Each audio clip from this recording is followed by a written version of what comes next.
ওই যে লন্ডনে বসে জনাব তারেক রহমান সাহেবকে আমি ধন্যবাদ দিতে চাই, উনি সংবাদ শোনা মাত্রই ওনার দলের অনেক চাঁদাবাজকে উনি বহিষ্কার করেছেন। I do appreciate. প্রতিটি দলের এরকম ইনিশিয়েটিভ নেওয়ার দরকার আছে না নাই?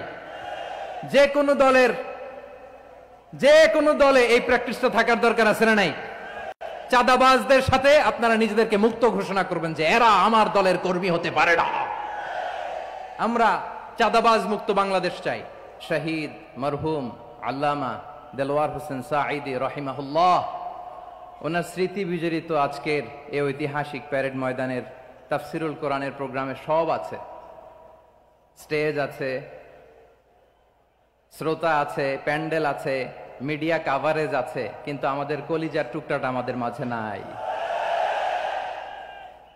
আজকের এই প্রোগ্রামে আলোচক হয়ে এই চেয়ারে আমি না বসে ওই শ্রোতাদের কাতারে বসে যদি আমাদের আল্লামার নুরানি চেহারার দিকে তাকিয়ে ওয়াজ শুনতে পারতাম, আমাদের হৃদয়টা ঠান্ডা হয়ে যেত, আমাদের তৃষ্ণার্ত হৃদয় শান্ত হতো। সব আজকে আছে, কি যেন নাই, ঠিক কিনা বলেন? আল্লাহ তাআলা প্রতি 100 বছরে একজন মুজাদ্দিদ পাঠায়, প্রতি 100 বছরে একজন মুজাদ্দিদ, যিনি সমাজকে সংস্কার করেন। আল্লামা দেলোয়ার হোসেন সাঈদী রহিমাহুল্লাহ ছিলেন তেমন একজন মুজাদ্দিদ। চিৎকার করে বলেন ঠিক কিনা?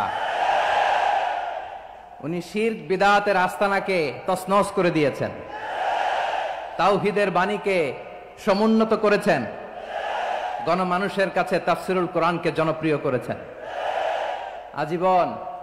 আজীবন তিনি ইসলামকে বিজয়ী শক্তি হিসেবে দেখার স্বপ্ন দেখতেন। এত প্রাঞ্জল ভাষা, এত চমৎকার আধুনিক প্রেজেন্টেশন, গণমানুষের কাছে কোরআনের তাফসিরকে এভাবে জনপ্রিয় করে তোলার মতো ব্যক্তিত্ব আল্লামা সাঈদী ছাড়া দ্বিতীয় কেউ এই বাংলার ভূখণ্ডে নাই। এই যে তাফসিরুল কোরআন, এই যে টার্মিনোলজি, এই টার্মটাই উনি আসলে জনপ্রিয় করেছেন। আমরা আগে জানতাম না যে এভাবে তাফসির করা যায়, এভাবে scientific indications of the Holi কোরআনকে মানুষের কাছে পেশ করা যায়, এভাবে এত জীবন ঘনিষ্ঠ করে, এত ইন্টারেক্টিভ করে কোরআনের কথাগুলো মানুষের কাছে উপস্থাপন করা যায়। উনি অন্যায়ের বিরুদ্ধে সবসময় সোচ্চার ছিলেন, প্রতিবাদী কণ্ঠস্বর ছিলেন। ওনার আলোচনা শুনলে দেহের রক্ত টকবক করে ফুটতে থাকতো। আল্লাহু আকবার, আল্লাহু আকবার, আল্লাহু আকবার। He was a strong mouthpiece of Islamic revivalism. Islamic জাগরণের স্ট্রং মাউথপিস ছিলেন আল্লামা সাঈদী রাহিমাহুল্লাহ। অনেক দোয়া পেয়েছেন। আমরা পড়েছি, এমন জীবন তুমি করিবে গঠন, মরণে হাসিবে তুমি, কাঁদিবে ভুবন। গোটা বিশ্বকে তিনি কাঁদিয়েছেন। আল্লামা যখন ইন্তেকাল করলেন, আমি তখন মালয়েশিয়া থেকে যুক্তরাষ্ট্রে একটা কনফারেন্সে যোগ দিতে যাচ্ছি, কাতার এয়ারলাইন্সে। মালয়েশিয়া থেকে দোহাতে নামলাম। দোহায় যখন আমার ট্রানজিট, তখন শুনতে পেলাম যে আল্লামা বিদায় নিয়েছেন। সোশ্যাল মিডিয়ায় শুনে বিশ্বাস করতে পারলাম না। মুহূর্তের মধ্যেই মাসুদ সাঈদী ভাইকে মেসেজ করলাম, উনি কোনো উত্তর দিতে পারলেন না। মাসুদ ভাইয়ের সাথে যখন কোলাকুলি করি, আমাদের শামীম ভাইয়ের সাথে যখন কোলাকুলি করি, মনে হচ্ছে আল্লামা সাঈদীর ঘ্রাণ পাই। শরীরটা লিটারালি কাঁপছিল, নিজেকে মানাতে পারছিলাম না, বিশ্বাস করতে পারছিলাম না যে আসলে আল্লামা বিদায় নিয়েছেন। ইন দ্য মিন টাইম আমার সেকেন্ড ফ্লাইট দোহা টু নিউ ইয়র্ক, 12 ঘন্টার ফ্লাইটে উঠলাম। ইন্টারনেট থেকে বিচ্ছিন্ন হলাম। নামার পরে শুনলাম আল্লাহু আকবার, যেখানে ওনাকে কবরস্থ করার কথা ছিল সেখানেও কবর দিতে দেয়া হয় নাই। ছবিগুলো দেখতে লাগলাম, হাসিমাখা মুখ, হাসিমাখা নিথর দেহটা, মরণে হাসিবে তুমি, কাঁদিবে ভুবন। From east to west, from north to south, the entire globe, গোটা বিশ্ব ওনার জন্য কেঁদেছে, গোটা বিশ্ব কেঁদেছে। কাবার গিলাফ ধরে ধরে মানুষ চিৎকার করেছে। এর চেয়ে শ্রেষ্ঠ মৃত্যুকার হতে পারে? আমাদের আল্লামার আর কি পাওয়ার ছিল বলেন? আর কি পাওয়ার ছিল? কুল্লু নাফসিন যায়িকাতুল মাউত, যারাই দুনিয়াতে আসবে তারা ইন্তেকাল করবে, এটা আমরা মেনে নেই, এটা আমরা জানি। কিন্তু অবাক করা বিষয় হচ্ছে, আমরা আজও জানি না আমাদের আল্লামার মৃত্যু কি স্বাভাবিক হয়েছে নাকি এটা পরিকল্পিত মেডিকেল কিলিং ছিল। এটা যে পরিকল্পিত মেডিকেল কিলিং ছিল, এটা ধারণা করার পেছনে অনেক কারণ আছে। তিনি আধিপত্যবাদের বিরুদ্ধে সোচ্চার ছিলেন, ফ্যাসিবাদের বিরুদ্ধে সোচ্চার ছিলেন, রাজনৈতিক প্রতিহিংসার শিকার ছিলেন। এজন্য এটা মেডিকেল কিলিং হতে পারে এ ধারণা আমরা করতেই পারি। আওয়াজ করে বলেন ঠিক কিনা? যেই সময়টা আমরা কাটাচ্ছি, এত সুন্দর সময় বাংলাদেশ আর পাবে না। আমাদের জন্মের পর থেকে এরকম চমৎকার সময় আমরা পাই নাই। এটাই আসল সময়। আমরা ইন্টারিম গভর্নমেন্টের কাছে দাবি জানাই, উচ্চতর তদন্ত কমিটি করে এটা কি হত্যাকাণ্ড ছিল নাকি স্বাভাবিক মৃত্যু ছিল, এই রিপোর্ট গণমানুষের কাছে প্রচার করে জানাতে হবে। এই দাবির সাথে কি সবাই আপনারা একমত? কারা কারা একমত হাত তুলে দেখান।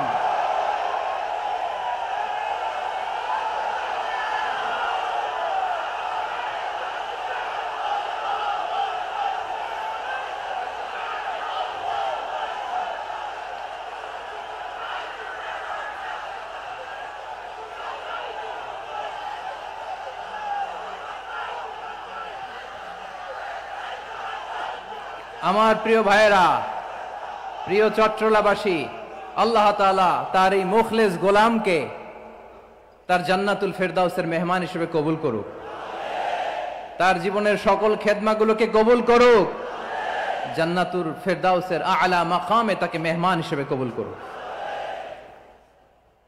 আল্লামা শহীদ দেলোয়ার হোসেন সাঈদ রাহিমাহুল্লাহ, উনি ছাড়াও এই ঐতিহাসিক ময়দানে কথা বলেছেন আল্লামা লুৎফুর রহমান রাহিমাহুল্লাহ। চলে গিয়েছেন আমাদেরকে ছেড়ে। তিনি বলতেন, ইনশাআল্লাহ মিজান আবার আসবে। হুজুর আমি তো আসলাম, আপনি তো আমাদেরকে ছেড়ে চলে গেলেন।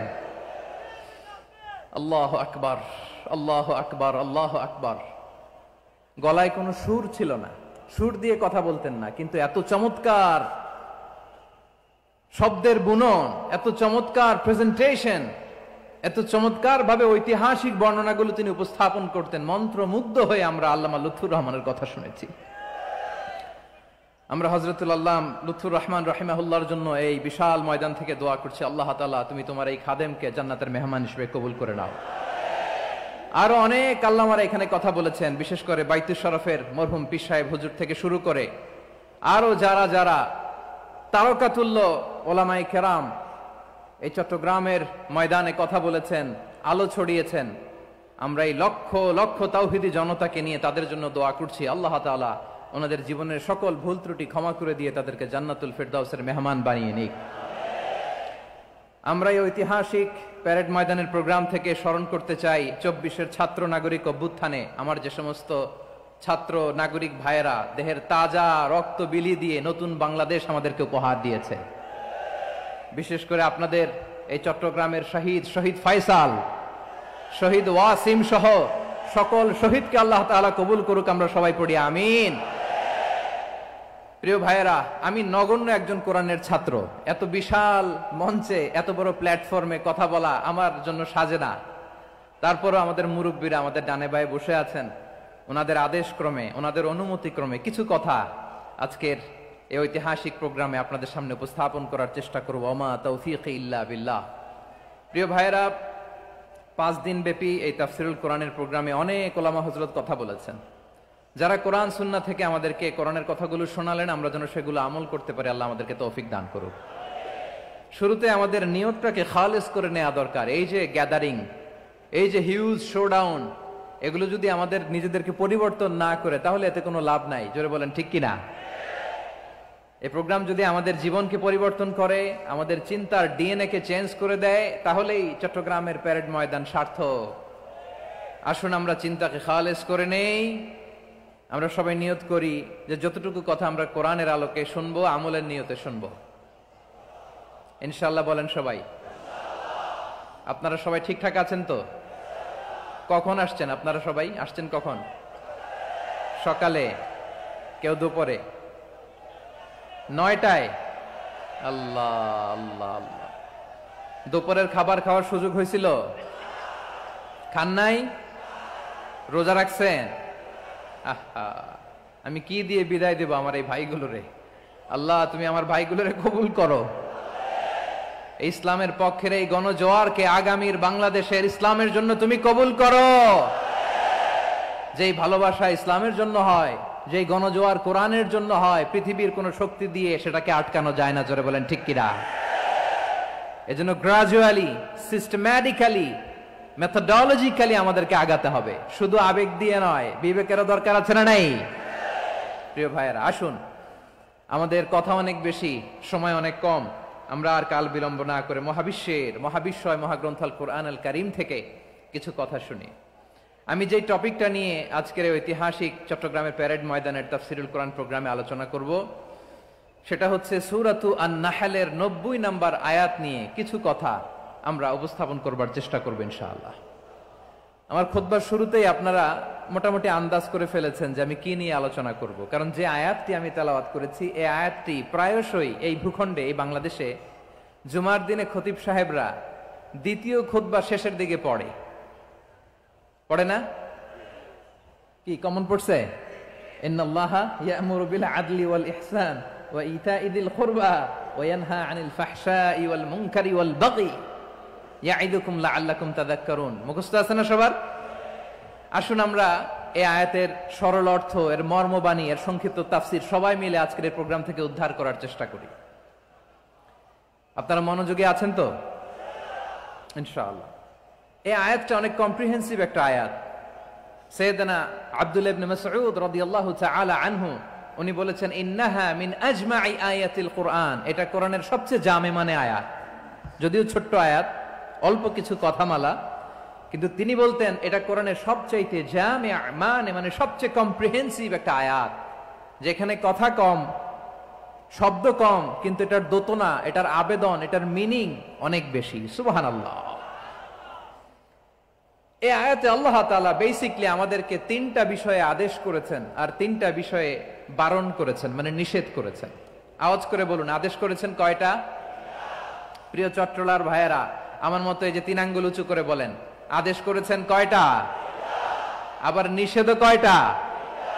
মানবো তো আমরা ইনশাআল্লাহ? বলেন সবাই। 3 do's and 3 don'ts, do's and don'ts, 3টা আদেশ, 3টা নিষেধ। এই 3টা আদেশ আর 3টা নিষেধের ভেতরে আল্লাহ তাআলা গোটা ইসলামী শরিয়ার মূল নির্যাসকে ঢুকিয়ে দিয়েছেন। সুবহানাল্লাহ। এই ছোট্ট একটা আয়াতে গোটা ইসলামী শরিয়ার, the gist, the cream of the creams, গোটা ইসলামী শরিয়ার মূল নির্যাসকে আল্লাহ ঢুকিয়ে দিয়েছেন। 3টা আদেশ আর 3টা নিষেধ। আসুন আমরা সরাসরি কোরআন থেকে শুনি, সবাই পড়ুন। আউযু বিল্লাহি মিনাশ শাইতানির রাজীম। বিসমিল্লাহির রহমানির রহিম। ইন্নাল্লাহা ইয়া'মুরু বিল আদলি ওয়াল ইহসানি ওয়া ইতা'i যিল কুরবা ওয়া ইয়ানহা আনিল ফাহশাই ওয়াল মুনকারি ওয়াল বাগি ইয়া'ইযুকুম লা'আল্লাকুম তাযাক্কারুন।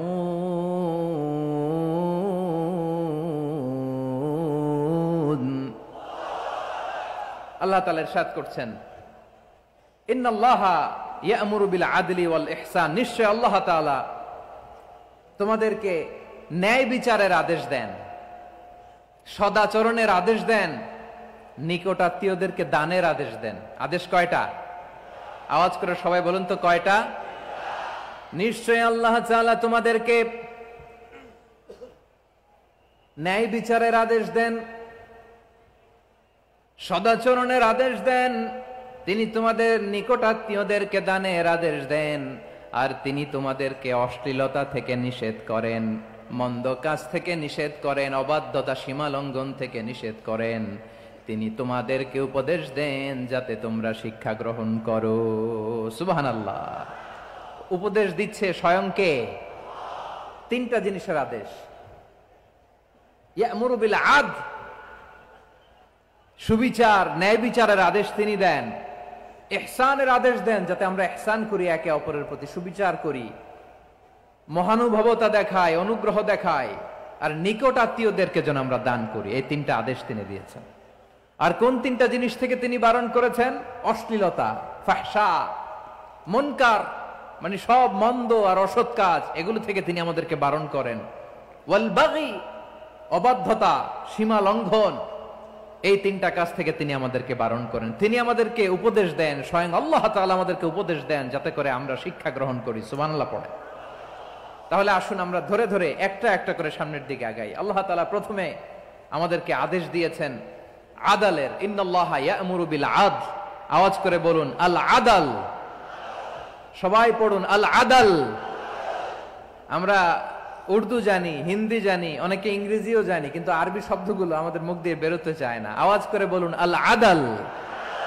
মাশাআল্লাহ, ইন্নাল্লাহা ইয়া'মুরু বিল আদল। আল্লাহ তাআলা আমাদেরকে আদলের আদেশ দেন। আদল অনেকে না বুঝলেও আদালত শব্দটা বুঝবেন। আদালত, আদালত, আদালত বুঝেন না? যেখানে বিচার কার্যের ফয়সালা করা হয়, কোর্ট কাচারি আদালত, এটা তো ভেরি কমন। এটা শুনছেন না সবাই?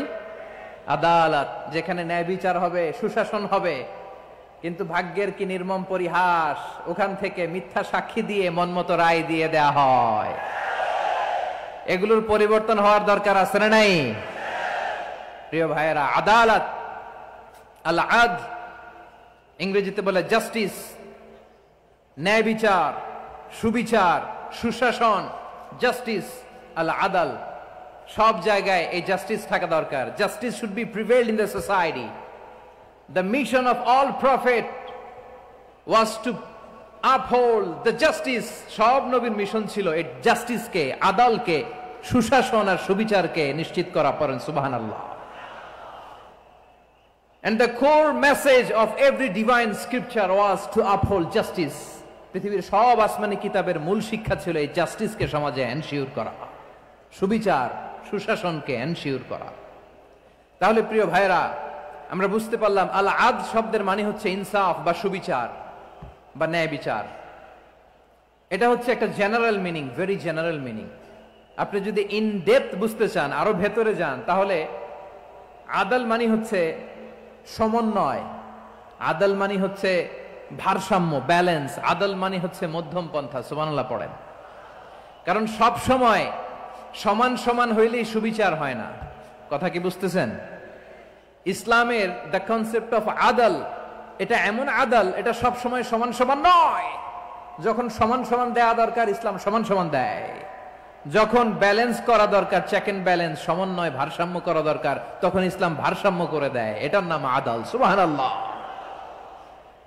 সহজ করে আপনাদেরকে বুঝাই। যেমন ধরুন, একটা পরিবারের 3 জন সদস্য, স্বামী, স্ত্রী আর সন্তান।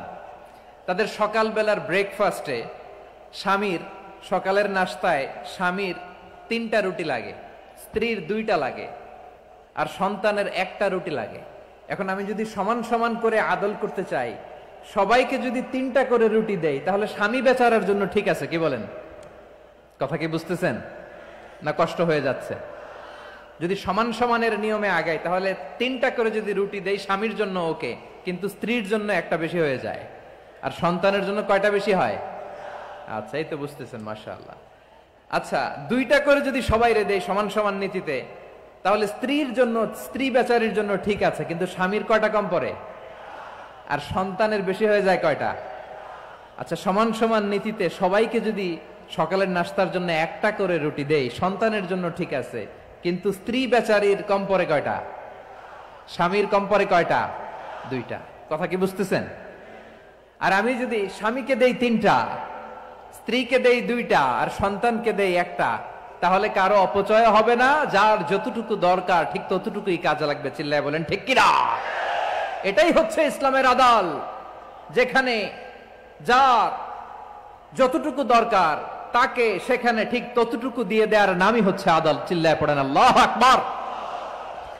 রব্বুল আলামিন বলেন, ইউসিকুমুল্লাহু ফি আওলাদিকুম লিযযাকারি মিসলু হাযযিল উনসায়াইন। আল্লাহ তোমাদেরকে ওসিয়ত করেন, তোমাদেরকে আদেশ দেন, উত্তরাধিকার সম্পদ যখন বন্টন হবে, ছেলেরা যতটুকু পাবে, মেয়ে পাবে তার অর্ধেক। সুবহানাল্লাহ বলেন। দেখেন, ছেলে যদ্দূর, মেয়ে অর্ধেক, ছেলে ডবল পাবে। আপাত দৃষ্টিতে মনে হয় এখানে অবিচার হয়েছে, কিন্তু আসলে কি অবিচার হয়েছে? আপনি বিয়ের ক্ষেত্রে যান, ওইখানে আবার ছেলে মোহরানা দেয়, মেয়ে সেখানে মোহরানা পায়, তাহলে চেক এন্ড ব্যালেন্স, ভারসাম্য, ব্যালেন্স, মধ্যম পন্থা এখানে আছে না নাই? এটাই হচ্ছে ইসলামের আদল। আল্লাহ তাআলা এই আদলের আদেশ দিয়েছেন, সুবিচার, ন্যায় বিচার, সুশাসন এবং ভারসাম্যের আদেশ দিয়েছেন। প্রিয় ভাইয়েরা, একটি শান্তিময় সমাজ, একটা সমৃদ্ধ সমাজ, একটা মানবিক সমাজ যদি আমরা পেতে চাই, এই আয়াতের মধ্যে যতগুলো পয়েন্ট আছে সবগুলোর বাস্তবায়ন লাগবে। কথা বুঝতে পেরেছেন? বলেন, আওয়াজ করে বলেন, আমরা একটা শান্তির সমাজ চাই কি চাই না? আমরা একটা সমৃদ্ধ বাংলাদেশ চাই কি চাই না? আমরা একটা মানবিক বাংলাদেশ চাই কি চাই না? এই আয়াতে আল্লাহ তাআলা একটা মানবিক সমাজের রূপরেখা টেনেছেন। তার প্রথম কথা হচ্ছে ইন্নাল্লাহা ইয়ামুরু বিল আদল। আল্লাহ তাআলা তোমাদেরকে আদলের নির্দেশনা দেয়, সুবিচার, সুশাসনের নির্দেশনা দেয়। যে সমাজে আদল থাকে না, সেই সমাজে জুলুম মানুষের ঘাড়ে চেপে বসে। আদলের বিপরীত হচ্ছে জুলুম। আদলের বিপরীত কি? জুলুম বা জাওর, অত্যাচার, অবিচার, বৈষম্য।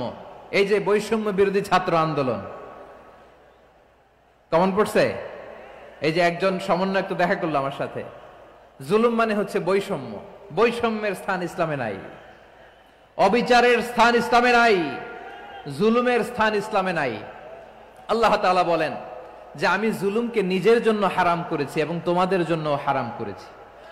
বিশ্বনবী ফরমান, আল্লাহ তাআলা বলেন হাদিসে কুদসিতে, ইয়া ইবাদি ইন্নী হারামতুয যুলমা আলা নাফসি ওয়া জাআলতুহু বাইনাকুম মুহাররামান ফালা তাযালামু। আমার গোলামেরা শোনো, নিশ্চয় আমি আল্লাহ তাআলা জুলুমকে আমি আমার উপরে হারাম করেছি, অনুরূপভাবে জুলুম করাকে তোমাদের উপরেও হারাম করেছি। ফলে ফালা তাযালামু, তোমরা একে অপরের সাথে জুলুম করো না।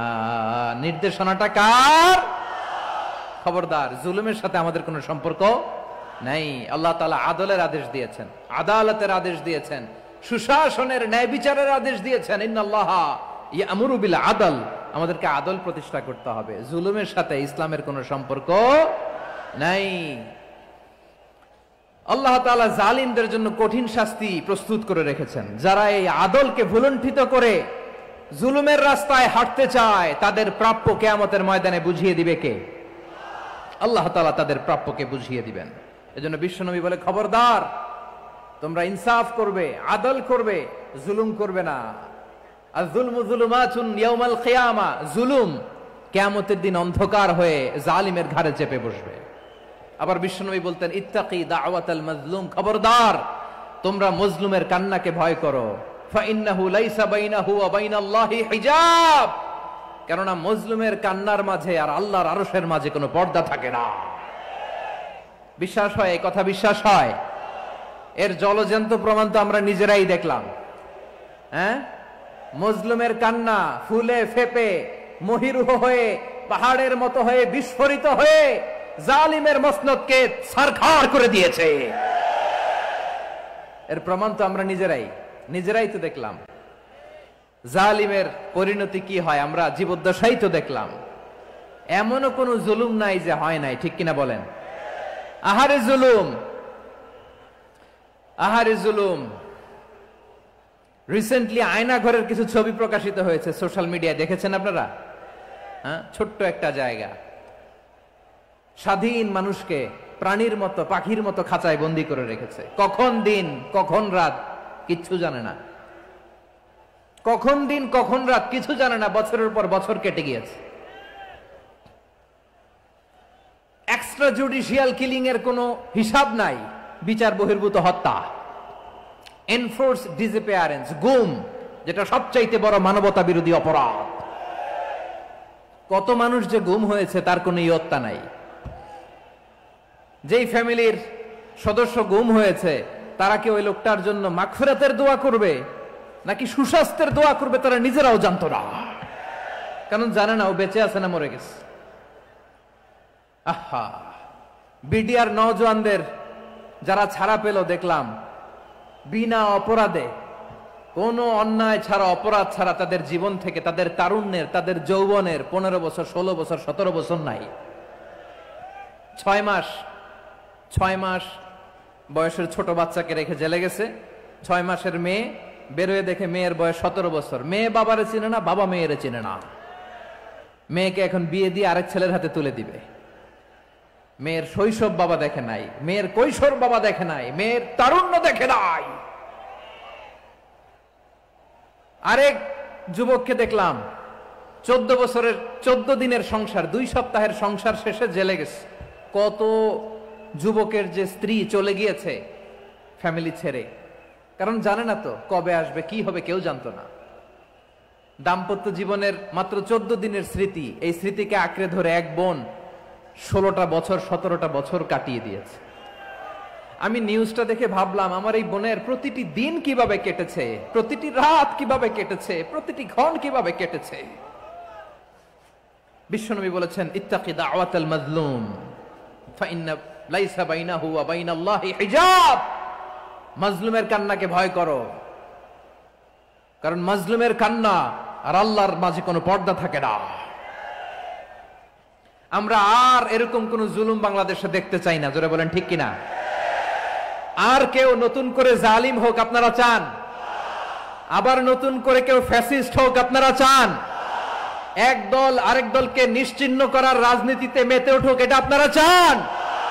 আমরা বাংলাদেশকে আদল দিয়ে সাজাতে চাই। আমরা এই 56,000 বর্গ মাইলের প্রতিটা ইঞ্চি মাটিকে কোরআনের আইন দিয়ে সাজাতে চাই। রাজি আছেন আপনারা? কারা কারা রাজি দেখান হাত তুলে আল্লাহকে।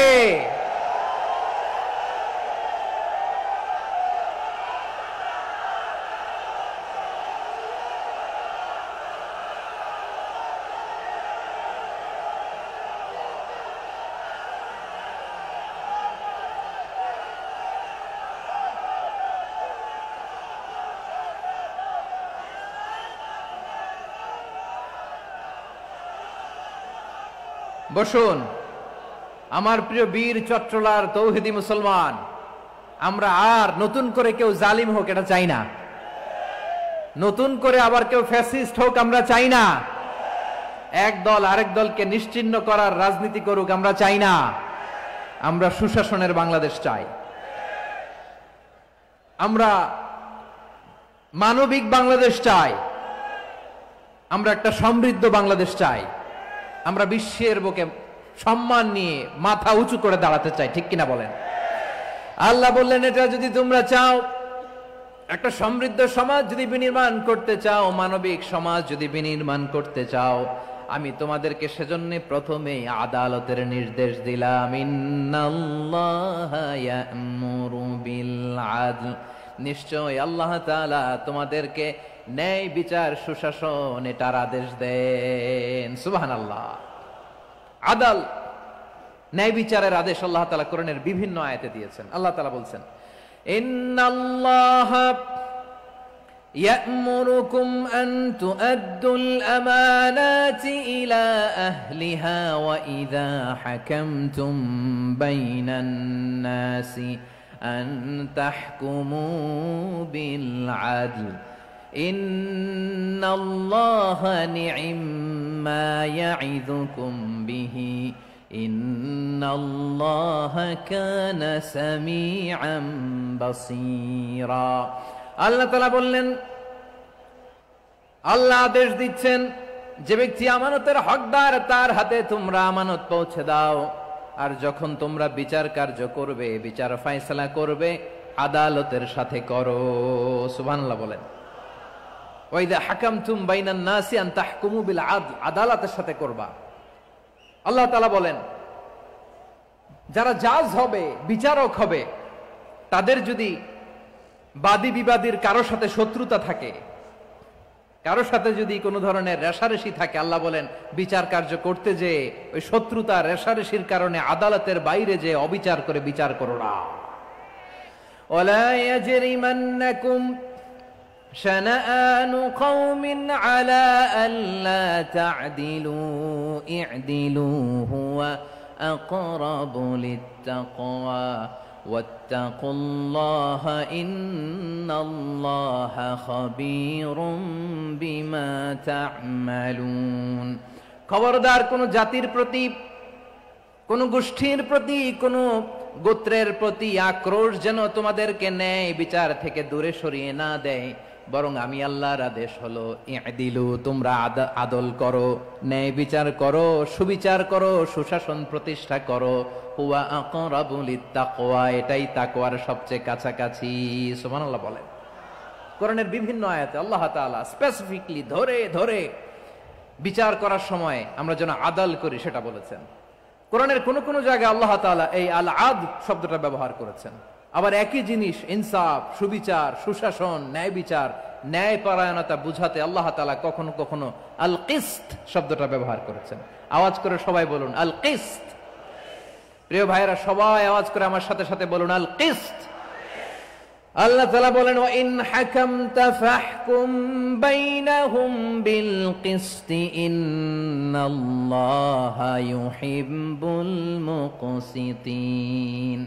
যখন তুমি বিচার করবে, বিশ্বনবীকে উদ্দেশ্য করে অ্যাড্রেস করে বললেন, নবী হে, ইহুদিরা কোনো বিষয়ে মীমাংসার জন্য যদি আপনার দরবারে আসে, যদি বিচার করতে হয়, খবরদার অবিচার করবেন না। ফয়সালা যেটা করবেন কিসতের সাথে করবেন, ন্যায় পরায়ণতার সাথে করবেন, কারণ ইন্নাল্লাহা ইউহিব্বুল মুকসিতিন, নিশ্চয় আল্লাহ রাব্বুল ইজ্জাত ন্যায় পরায়ণশীলদেরকে বড্ড ভালোবাসেন। সুবহানাল্লাহ বলেন। ন্যায় পরায়ণ লোকদেরকে আল্লাহ তাআলা বড্ড ভালোবাসেন। অন্য আয়াতে আল্লাহ তাআলা বলছেন وَنَضَعُ الْمَوَازِينَ الْقِسْطَ لِيَوْمِ الْقِيَامَةِ فَلَا تُظْلَمُ نَفْسٌ شَيْئًا। আমি কিয়ামতের দিন ন্যায় পরায়ণতার মানদণ্ড স্থাপন করব, যেটাকে আমরা মিজানের পাল্লা বলি। আল্লাহ বলেন ন্যায় বিচারের মানদণ্ড কিয়ামতের ময়দানে আমি আল্লাহ স্থাপন করব। সেদিন কারো প্রতি বিন্দু পরিমাণ, এক চুল পরিমাণ অবিচার করা হবে না, কোনো অবিচার করা হবে না। সেদিন সুশাসন হবে, সুবিচার হবে, ন্যায় পরায়ণতার সাথে বিচার হবে। আওয়াজ করে পড়েন আল্লাহু আকবার। তাহলে প্রিয় ভাইরা, যে তিনটি বিষয়ে আল্লাহ তাআলা আমাদেরকে আদেশ দিয়েছেন, তার প্রথমটা হচ্ছে আদালত, ইনসাফ, সুবিচার, ন্যায় বিচার। এটা আমরা চাই কি চাই না?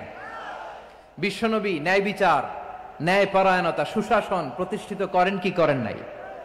আপনারা বিশ্বনবীর সিরাত যারা পড়েছেন, আপনি দেখবেন বিশ্বনবীর সিরাতের পরতে পরতে, বাঁকে বাঁকে, সিরাতের বাঁকে বাঁকে এই আদালতের নমুনা মেলে। সুবহানাল্লাহ বলেন। ছোট্ট একটা নমুনা রাসূল সাল্লাল্লাহু আলাইহি ওয়াসাল্লামের আসসিরা আল আতরা থেকে ছোট্ট একটা নমুনা আপনাদের খেদমতে এখানে উপস্থাপন করি। বিশ্বনবী সাল্লাল্লাহু আলাইহি ওয়াসাল্লাম মক্কা বিজয় করলেন ৮ম হিজরিতে। মক্কা বিজয় শেষে তিনি কয়েক সপ্তাহ মক্কাতে অবস্থান করলেন। ইন দ্য মিন টাইম মক্কার একটা ভেরি প্রেস্টিজিয়াস এন্ড ডিগনিফাইড ফ্যামিলির নারী চুরিতে ধরা পড়ল। কিসে ধরা পড়ল? সবাই বলেন কিসে? আমাদের সমাজে আসেনি এটা? আছে? ছোট না বড়? হ্যাঁ, হিসাব করে শেষ করা যায় না। ৩.৫ লাখ কোটি টাকা নাই উন্নয়ন প্রকল্পের নামে। উন্নয়ন প্রকল্পের নামে ৩.৫ লাখ কোটি টাকা নাই। ৩.৫ লাখ কোটি টাকা লিখতে পারবেন আপনি? এক টানে লিখতে পারবেন? বুঝতেছেন কত বড় সংখ্যা? হ্যাঁ, বনু মাখজুমিয়া গোত্রের এক নারী মক্কায় চুরিতে ধরা পড়ল। বলেন তো চুরি করলে বিধান কি? কি কাটতে হবে? চুরির বিধান হলো হাত কেটে দাও।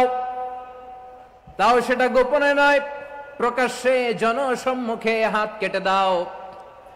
বনু মাখজুমিয়া গোত্রের নারী যখন চুরিতে ধরা পড়লো, সাহাবারা চিন্তায় পড়ে গেলেন। সবেমাত্র মক্কার লোকেরা কালিমা পড়ে মুসলমান হয়েছে, ইসলামের আইন কানুন তেমন জানে না, ইসলামী শরিয়ার সাথে বেশি পরিচিত নয়।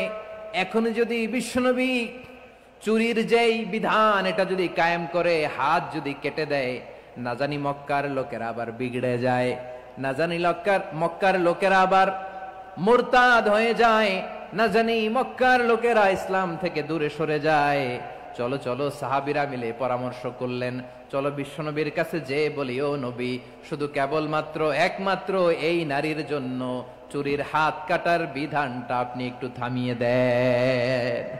চুরির হাত কাটার যে বিধান এইখানে একটু রহিত করে দেন, বাকিগুলা কইরেন মদিনাতে যে চলবে, কিন্তু মক্কায় এবারের জন্য মাফ করে দেন। কিন্তু কে বলবে? এই যে পরামর্শ, সাজেশন, এটা কে দিবে বিশ্বনবীর কাছে? সাহাবারা চিন্তায় পড়ে গেলেন। আল্লাহর নবীর সামনে দাঁড়িয়ে আল্লাহর দেয়া হুদুদ, আল্লাহর দেয়া বিধান থামিয়ে দেওয়া, মাফ করে দেওয়া, এই কথা বিশ্বনবীর সামনে বলার সাহস তো কেউ রাখে না। কেউ কেউ বলল বিশ্বনবীর পালক পুত্র যায়েদ বিন হারেসার সন্তান উসামারে বিশ্বনবী নাতির মতো আদর করে, বড্ড বেশি ভালোবাসে উসামারে। এজন্য সাহাবারা উসামাকে বলতো হিব্বু রাসূলিল্লাহ, বিশ্বনবীর ভালোবাসা। কি বলতো? সাহাবীরা বললেন বিশ্বনবীর ভালোবাসা হিব্বু রাসূলিল্লাহ, উসামারে পাঠাও। উসামারে বিশ্বনবী নাতির মতো স্নেহ করে, মায়া করে, ভালোবাসে। আমরা পারবো না, উসামা পারবে। সবাই মিলে ফুলিয়ে ফুসিয়ে ওসামাকে, ছোট্ট ওসামাকে রাজি করালো। ওসামা এমন এমন কথা যে তুমি বিশ্বনবীর কাছে বলতে হবে, পারবা নাকি? ওসামা বলে পারবো। সাইয়েদনা ওসামা রাদিয়াল্লাহু তাআলা আনহু তরুণ সাহাবী বিশ্বনবীর কাছে গেলেন, যে বললেন নবী, বনু মাখজুমিয়া গোত্রের এক নারী চুরিতে ধরা পড়েছে, এবারের জন্য কি এই মহিলাটারে মাফ করে দিলে হয় না? এবারের জন্য একটু ক্ষমা করা যায় না নবী? বিশ্বনবী বলেন আতাশফাউ ফি হাদ্দিম মিন হুদুদিল্লাহ, তোমার এত বড় সাহস উসামা, তুমি আল্লাহর হাদ, আল্লাহর দেয়া বিধান, এটার ব্যাপারে সুপারিশ করতে এসেছো? তোমরা কি জানো তোমাদের আগে যত কওম, যত গোত্র, যত জনপদ ধ্বংস হয়েছে তার কারণ ছিল তাদের মধ্যে গরিবরা অন্যায় করলে তারা বিচার করত, আর ধনীরা অন্যায় করলে তারা মাফ করে দিত। খবরদার! ওয়া আইমুল্লাহ লাউ আন্না ফাতিমাতা বিনতি মুহাম্মাদিন সারাকাত লাকাতা মুহাম্মাদুন ইয়াদাহা। বিশ্বনবী বললেন, আরে ওসামা, বানু মাখজুমিয়ার ওই প্রেস্টিজিয়াস এন্ড ডিগনিফাইড ফ্যামিলির মেয়ে তো দূর কি বাত, অনেক দূরের কথা। জেনে রেখো ওসামা, আমার কলিজার টুকরা, নয়নের পুটুলি ফাতেমাও যদি মক্কার জমিনে আজকে এই চুরির দায়ে ধরা পড়তো, আমি বিশ্বনবী মুহাম্মাদুর রাসূলুল্লাহ ধরে ফাতেমার ডান হাতটা কেটে দিতে এক বিলম্ব দেরি করতাম না। ইন্নাল্লাহা ইয়া'মুরু বিল আদল, আমাদেরকে জাস্টিস শিখায়। পশ্চিমারা আমাদেরকে ইনসাফ শিখায়, আমাদেরকে সুশাসন শিখায়। আর ইনসাফ, সুশাসন, ন্যায় বিচার, সুবিচার, জাস্টিস কারে বলে বিশ্বনবীর বায়োগ্রাফি থেকে জেনে নাও। এই ছিল বিশ্বনবী ইসলামের আদালতের নমুনা। আপনি যদি সাইয়েদনা ওমর ফারুকের জীবনের দিকে তাকান, এমন কঠোর, এমন বীর সেনানী ছিলেন। সাইয়েদনা ওমর ফারুক যদি রাস্তার এই মাথা দিয়ে হাঁটা শুরু করতেন, শয়তান ওমর ফারুককে দেখলে ওই রাস্তা রেখে দিয়ে অন্য রাস্তা দিয়ে হাঁটতো। সুবহানাল্লাহ। ওমর ফারুক রাদিয়াল্লাহু তাআলা আনহু কি পার্সোনালিটি ছিল, কি পার্সোনালিটি! আমাদের এলাকায় ছোট বাচ্চারা রাতে ভাত খেতে চায় না, আমার মেয়েটাও খেতে চায় না। এই এটা দিব, ওইটা দিব, আজকে মাহফিলে আসার সময় বলে দিছে লিস্ট করে এটা এটা আনতে হবে। তো ছোট্ট বাচ্চাদের অনেক বায়না থাকে, ওরা রাতে খেতে চায় না। তো মায়েরা বিভিন্ন ভয় দেখায়, এই বাঘ আসবে, বাঘ আসবে খাও, এই ভূত আসবে, ভূত আসবে খাও। আপনারা কি বলেন চট্টগ্রামে? কি আসবে? হ্যাঁ, ভূত, ভূত, ভূত আসবে, বাঘ আসবে, খাও খাও খাও, তাড়াতাড়ি খাও। তো বাচ্চারা এগুলো শুনে ভয়ে খেতে শুরু করে। মদিনার জমিনেও একই ঘটনা ঘটতো। মদিনার ছোট্ট ছোট্ট সোনামণিরা খেতে চাইতো না। তো মায়েরা বলতো, হা হুয়া ইয়াতি উমর, হা হুয়া ইয়াতি উমর, ওই যে উমর আসতেছে, উমর। ওমরে ফারুকের কথা শুনলে বাচ্চারা একেবারে ঠান্ডা। সুবহানাল্লাহ পড়বেন না? প্রভু তুমি বলেছ রাসূল দেবে না, বলনি দেবে না ওমর, বলনি দেবে না হামজা তারিক, খালিদ বিজয় সমর। প্রভু তুমি বলেছ রাসূল দেবে না, বলনি দেবে না ওমর, বলনি দেবে না হামজা তারিক, খালিদ বিজয় সমর। প্রভু তুমি বলেছ রাসূল দেবে না। আল্লাহু আকবার। ওমর ফারুক রাদিয়াল্লাহু তাআলা আনহু, ওনার কথা শুনলে গায়ের মধ্যে গুজবাম হয়, গায়ের পশমগুলো দাঁড়িয়ে যায়। সুবহানাল্লাহ বলেন। কি পার্সোনালিটি ছিল, কি ব্যক্তিত্ব ছিল! মুনাফিকরা ওমর ফারুককে জমের মতো ভয় পেতেন। শয়তান, ভূত শয়তান এই রাস্তা দিয়ে আসলে শয়তান অন্য রাস্তা দিয়ে হাঁটতো। ওমর ফারুক রাদিয়াল্লাহু তাআলা আনহুর জীবনে যদি দেখেন, তাহলে সেখানে আপনি আদালতের, ইনসাফের, সুশাসনের, জাস্টিসের নমুনা দেখতে পাবেন। কয়টা শুনবেন?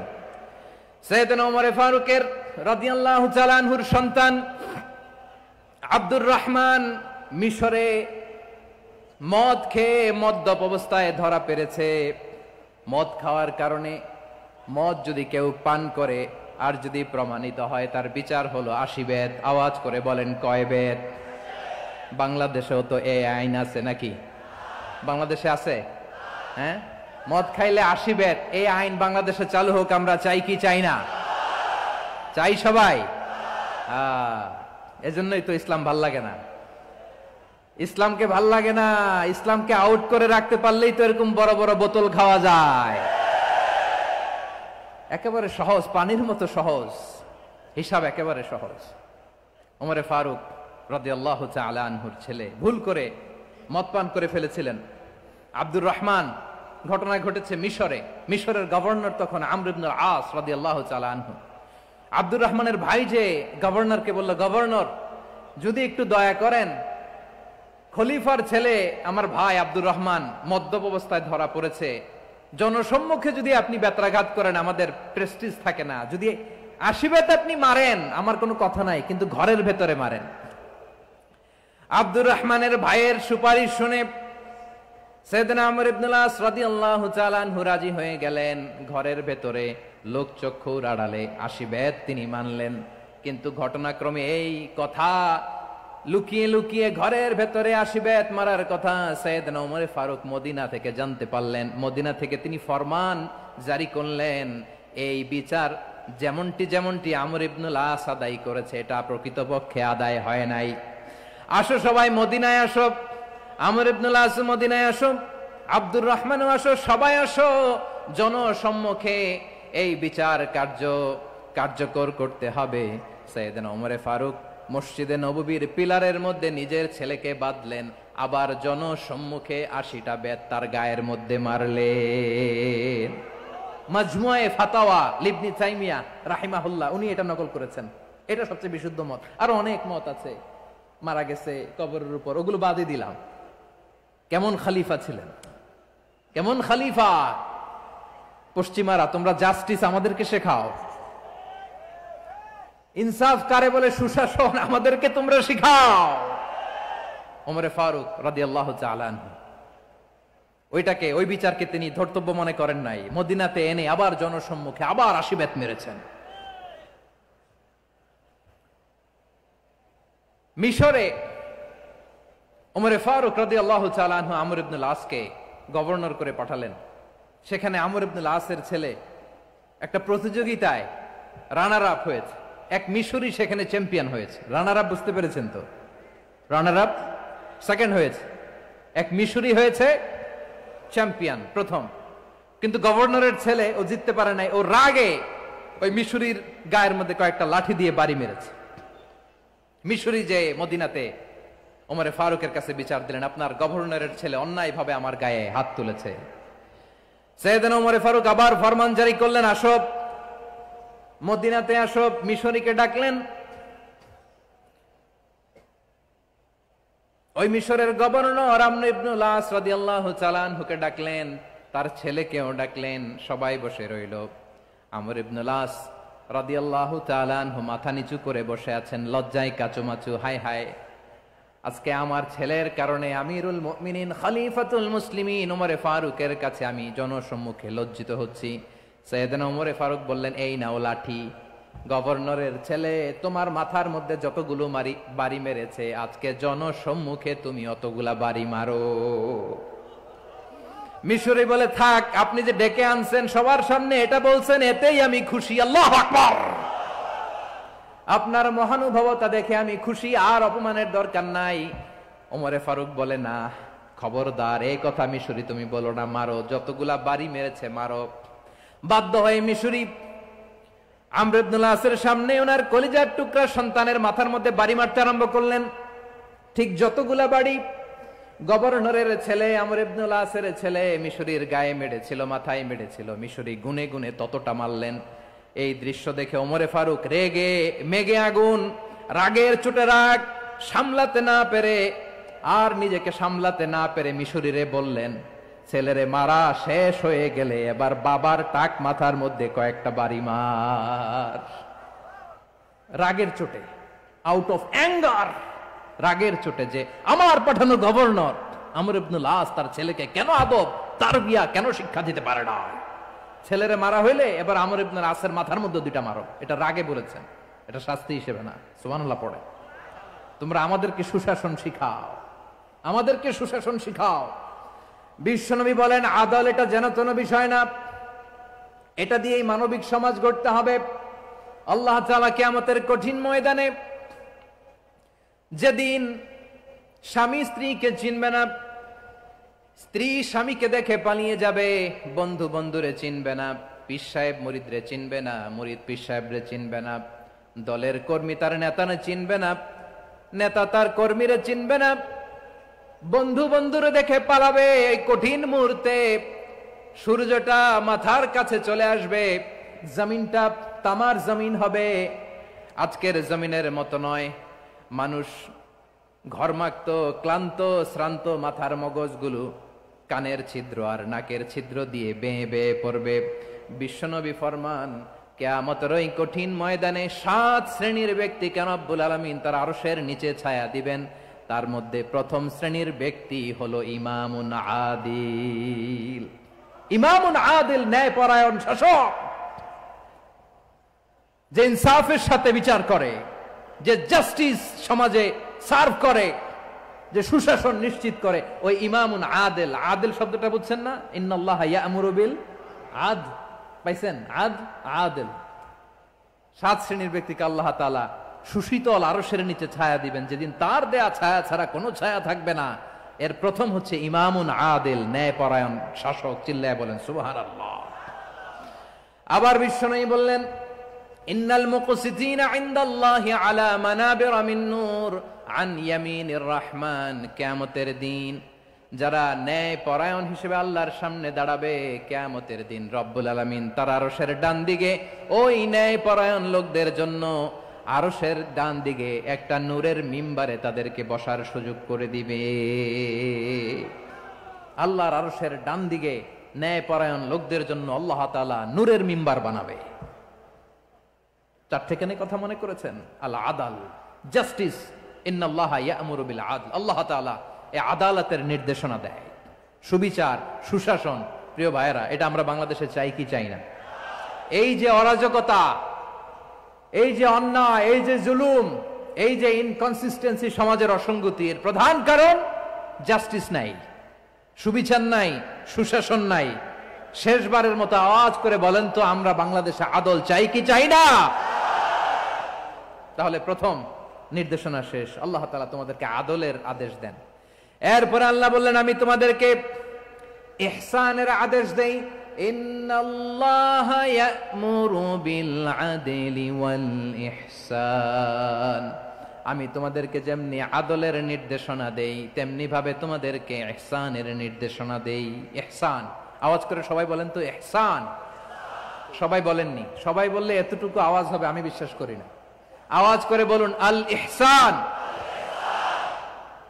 ইহসান মানে কারো প্রতি সফট হার্টেড হওয়া, মহানুভব হওয়া, অনুগ্রহ পরায়ণ হওয়া, অনুগ্রহশীল হওয়া, একে অপরের প্রতি দয়াদ্র হওয়া। একে অপরের প্রতি দয়াদ্র অনুগ্রহশীল হওয়া ছাড়া মানবিক সমাজ কশিনকালেও গঠন করা সম্ভব না। প্রিয় ভাইয়েরা, সুন্দর আচরণ দিয়ে, ইহসান দিয়ে যা জয় করা যায়, নরম আচরণ দিয়ে যেটা অর্জন করা যায়, কঠোরতা দিয়ে সেটা পারা যায় না। বিষ্ণু ঈসা ইসলাম ইহসান দিয়ে, কোমল আচরণ দিয়ে, তার অনুগ্রহ দিয়ে তিনি অনেক কাফিরের হৃদয়কে জয় করে ফেলেছেন। সাইয়েদনা সুমামা ইবনে উসাল রাদিয়াল্লাহু তাআলা আনহুর কথা মনে পড়ে যায়। তিনি ছিলেন ইয়ামামার বাদশা। মদিনাতে বিশ্বনবীকে হত্যা করার নিয়তে এসেছিলেন। গোপনে গোপনে বিশ্বনবীকে হত্যা করে আবার ইয়ামামাতে তিনি ফিরে যাবেন। কিন্তু কি অবাক করা কাণ্ড, হত্যা করতে পারে নাই, সাহাবাদের হাতে তিনি ধরা পড়ে গেলেন। সাইয়েদনা সুমামা ইবনে উসাল রাদিয়াল্লাহু তাআলা আনহু হত্যার নিয়তে আসলেন, কিন্তু হত্যা করতে পারলেন না। সাহাবারা ওনাকে ধরে ফেললেন, ধরে মসজিদে নববীর পিলারের মধ্যে বেঁধে রাখলেন। সুমামা ইবনে উসাল, সিরাত থেকে শুনেন, সিরাত থেকে শোনাচ্ছি। রাদিয়াল্লাহু তাআলা আনহু ইয়ামামার অধিপতি ছিলেন। ইয়ামামা বিশ্বনবীকে হত্যার জন্য আসছেন, ধরা পড়ে গেছেন, এখন মসজিদে নববীতে বেঁধে রাখছে, তার মানে বন্দী। এখন স্ট্যাটাস কি? বন্দী, ক্যাপটিভ। বিষ্ণু ইসলাম সাহাবাদেরকে বললেন তার খোঁজ খবর নিও, সুমামা ইবনে উসালের খোঁজ খবর নিও। সাহাবার বলেন, ইয়া রাসূলুল্লাহ, আপনাকে হত্যা করতে এসেছে, তার তো কঠিন ক্যাপিটাল পানিশমেন্ট হওয়া দরকার, কঠিন শাস্তি হওয়া দরকার। বিষ্ণু বললেন, না, আমি যেটা জানি তোমরা সেটা জানো না, তোমরা সুমামার সাথে ভালো আচরণ করো। বিশ্বনবী সুমামার কাছে গেলেন। প্রথম দিন যে তিনি কালেমার দাওয়াত দিলেন, ইমানের দাওয়াত দিলেন, ইসলামের দাওয়াত দিলেন, রিসালাতের দাওয়াত দিলেন, আখিরাতের দাওয়াত দিলেন। পরের দিন যে বিশ্বনবী সালাতের দাওয়াত দিলেন, যাকাতের দাওয়াত দিলেন, ইসলাম কি, কিভাবে, কেমন করে পালন করতে হয় চমৎকার আর্টিকুলেট করতে শুরু করলেন। তন্ময় হয়ে সুমামা ইবনে উসাল রাদিয়াল্লাহু তাআলা আনহু বিশ্বনবীর কথাগুলো শুনতে আরম্ভ করলো। একদিন নয়, 2 দিন নয়, টানা 3 দিন বিশ্বনবী সুমামার কাছে ইসলামকে প্রেজেন্ট করেছেন, উপস্থাপন করেছেন। আওয়াজ করে বলেন, কয় দিন? 3 দিন। 3 দিন মসজিদে নববীতে বাধা। আর সাহাবীদেরকে বললেন তার খোঁজ খবর নিও, তোমরা যে রুটি বানাও এর মধ্যে সবচেয়ে ভালো আটার রুটিটা তারে দিও, সবচেয়ে রিফাইন্ড খেজুর, যেটা পিওর খেজুর, এটা তারে দিও। আর বিশ্বনবী নিজের উট থেকে দুধ দহন করে ওনার বাড়ির এক কর্মচারীকে বলেছেন, দুধ দহন করে সুমামার জন্য নিয়ে যেও। সুবহানাল্লাহ পড়বেন না? সবাই তো অবাক, ইয়ামামা থেকে আসছে নবীকে হত্যা করতে, বিশ্বনবী দেখে তারে জামাই আদর করে, তাকে মজার মজার খাবার দিও, দুধ দিও, আদর আপ্যায়ন করো। একদিন নয়, 2 দিন নয়, টানা 3 দিন বিশ্বনবী এভাবে সুমামার কাছে যেয়ে ইসলামকে প্রেজেন্ট করতে আরম্ভ করলেন, ইসলামকে উপস্থাপন করতে শুরু করলেন। আর তাকে চমৎকার এন্টারটেইনমেন্ট, আপ্যায়ন দিতে আরম্ভ করলেন। টানা 3 দিন যখন ইসলামের দ্য বিউটিজ অফ ইসলাম, ইসলামের সুমহান বাণী, সৌন্দর্য তার কাছে উপস্থাপন শেষ, তাকে আপ্যায়ন শেষ, বিশ্বনবী বললেন সাহাবেদেরকে, যাও এবার সুমামার হাতের পায়ের রশি দুটো খুলে দাও। সাহাবারা বললেন, ইয়া রাসূলুল্লাহ, কি বলেন আপনি? ও তো হত্যাকারী, সুযোগ পায় নাই, আপনারে মারতে পারে নাই, ছেড়ে দিলে আবার ও আপনার উপর তলোয়ার নিয়ে ঝাঁপিয়ে পড়বে। নবী, এই সিদ্ধান্ত আপনি নিতে যাবেন না। বিশ্বনবী বললেন, যেটা বলেছি সেটা করো, সুমামার রশিগুলো ছেড়ে দাও, সুমামার হাতে পায়ের রশিগুলো যে তোমরা খুলে দাও। সাহাবারা তর্ক জুড়ে দিলেন, লা ইয়া রাসূলুল্লাহ, এমনটা করবেন না, তো ভয়ঙ্কর ভয়ঙ্কর খুনি, কি জানি কি হয়ে যায়। বিশ্বনবী বললেন, না, তার হাতে পায়ের রশিগুলো খুলে দাও। সাহাবারা বিশ্বনবীর কথা মতো তার হাতে পায়ের রশিগুলো খুলে দিল। সুমামা মুহূর্তের মধ্যে মসজিদে নববী থেকে বের হয়ে ইয়ামামায় ফিরে না যে মসজিদে নববীর পাশে একটা খেজুর বাগান ছিল, সেখানে চলে গেলেন। সেখানে একটা ছোট্ট কুয়া ছিল, কুয়ার পানি দিয়ে তিনি গোসল করলেন। সুবহানাল্লাহ পড়েন।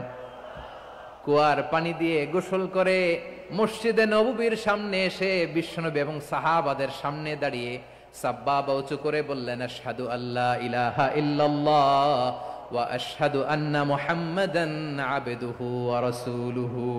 আল্লাহু আকবার। আমি সাক্ষ্য দিচ্ছি আল্লাহ ছাড়া কোনো ইলাহ নাই, আর মুহাম্মদ আল্লাহ তাআলার প্রেরিত বান্দা এবং রাসূল। প্রিয় ভাইয়েরা, ইহসান দিয়ে যা জয় করা যায়, কঠোরতা দিয়ে সেটা কঠিনকালেও জয় করা যায় না। আওয়াজ করে বলেন ঠিক কি না? এবার সুমামা দাঁড়িয়ে বলে, ওগো নবী, আমি তো কালিমা পড়ে মুসলমান হয়ে গেলাম, এবার শোনেন, এই মুহূর্তের আগে আপনার চেহারার চাইতে নিকৃষ্ট কোনো চেহারা আমার কাছে ছিল না, কিন্তু শাহাদা পাঠ করার পরে আপনার চেহারার চাইতে উত্তম শ্রেষ্ঠ কোনো চেহারা আমার কাছে আর নাই। ও নবী, আজকের দিনের আগে ইসলাম ধর্মের চেয়ে নিকৃষ্ট অপছন্দনীয় কোনো ধর্ম আমার কাছে ছিল না, কিন্তু এই মুহূর্ত থেকে ইসলামের চেয়ে সেরা শ্রেষ্ঠ পছন্দনীয় কোনো ধর্ম আমার কাছে নাই। নবী গো, আজকের দিনের আগে মদিনার চাইতে অপছন্দনীয় নিকৃষ্ট কোনো শহর আমার কাছে ছিল না, কিন্তু এই মুহূর্তের পর থেকে মদিনার চাইতে কোনো শ্রেষ্ঠ শহর আমার জানা নাই।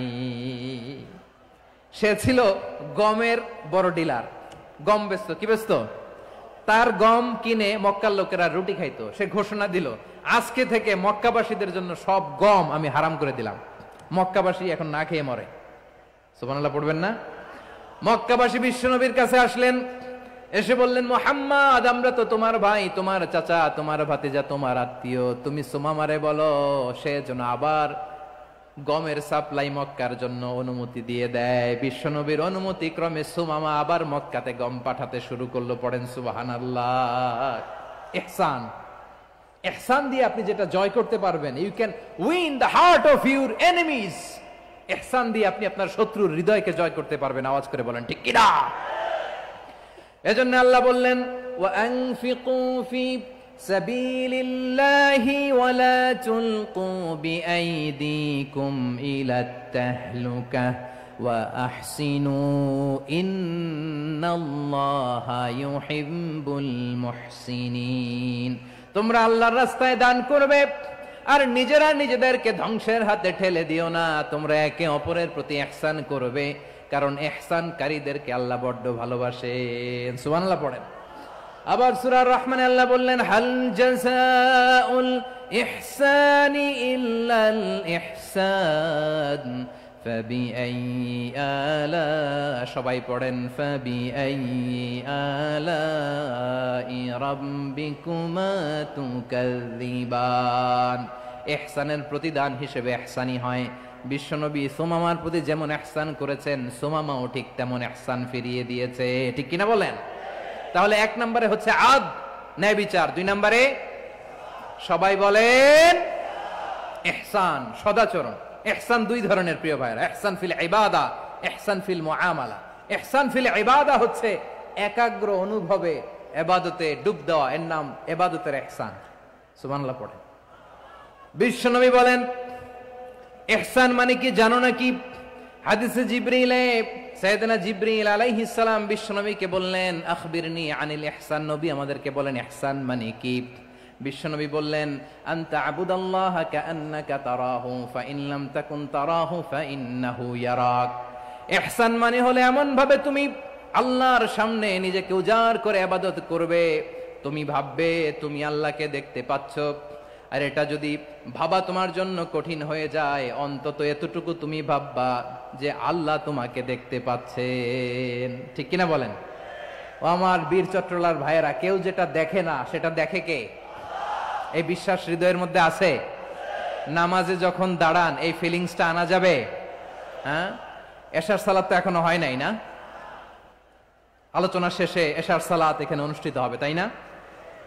আচ্ছা বলুন তো, আমরা এশার সালাত পর্যন্ত বেঁচে থাকবো এই গ্যারান্টি আছে কার কার? হাত তোলেন। কয়েকজন হাত তুলছে পেছনে, না বুঝে তুলে ফেলছে। এশা পর্যন্ত যে আমরা হায়াত পাবো কোনো গ্যারান্টি আছে? সবাই আওয়াজ করে বলেন গ্যারান্টি আছে? গ্যারান্টি নাই। এজন্য বিষ্ণু ইসলাম বলেছে এমন ভাবে নামাজে দাঁড়াও, ইবাদত করো, মনে করো হতে পারে এটাই আমার জীবনের শেষ নামাজ। পারফর্ম দ্য সালাহ as if this is your last and final prayer.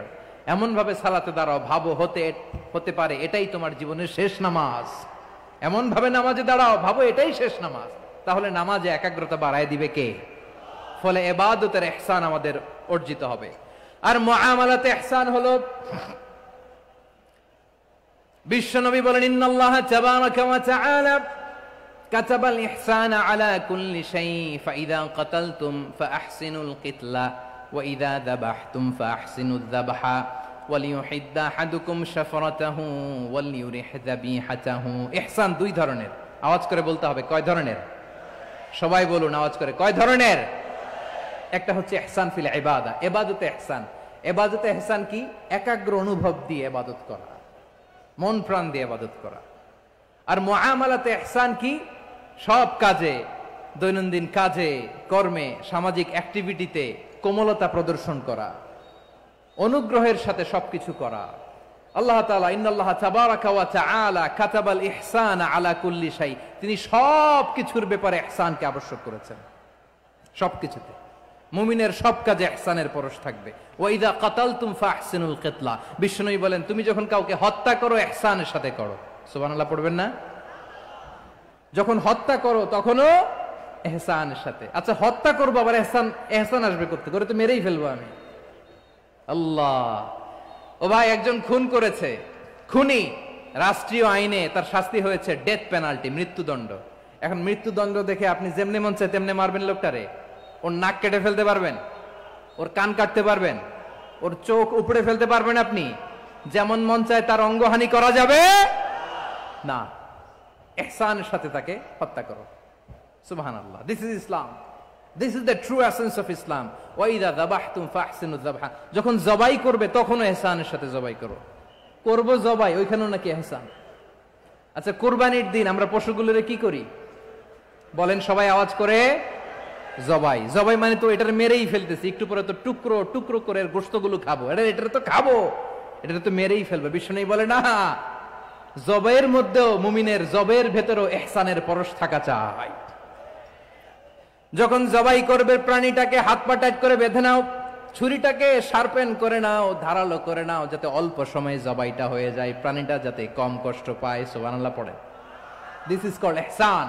ইহসান আল্লাহ তাআলা যেমনি আদলের আদেশ করেছেন, ন্যায় বিচার জাস্টিস এনশিওর করতে বলেছেন, সমাজে ইহসানের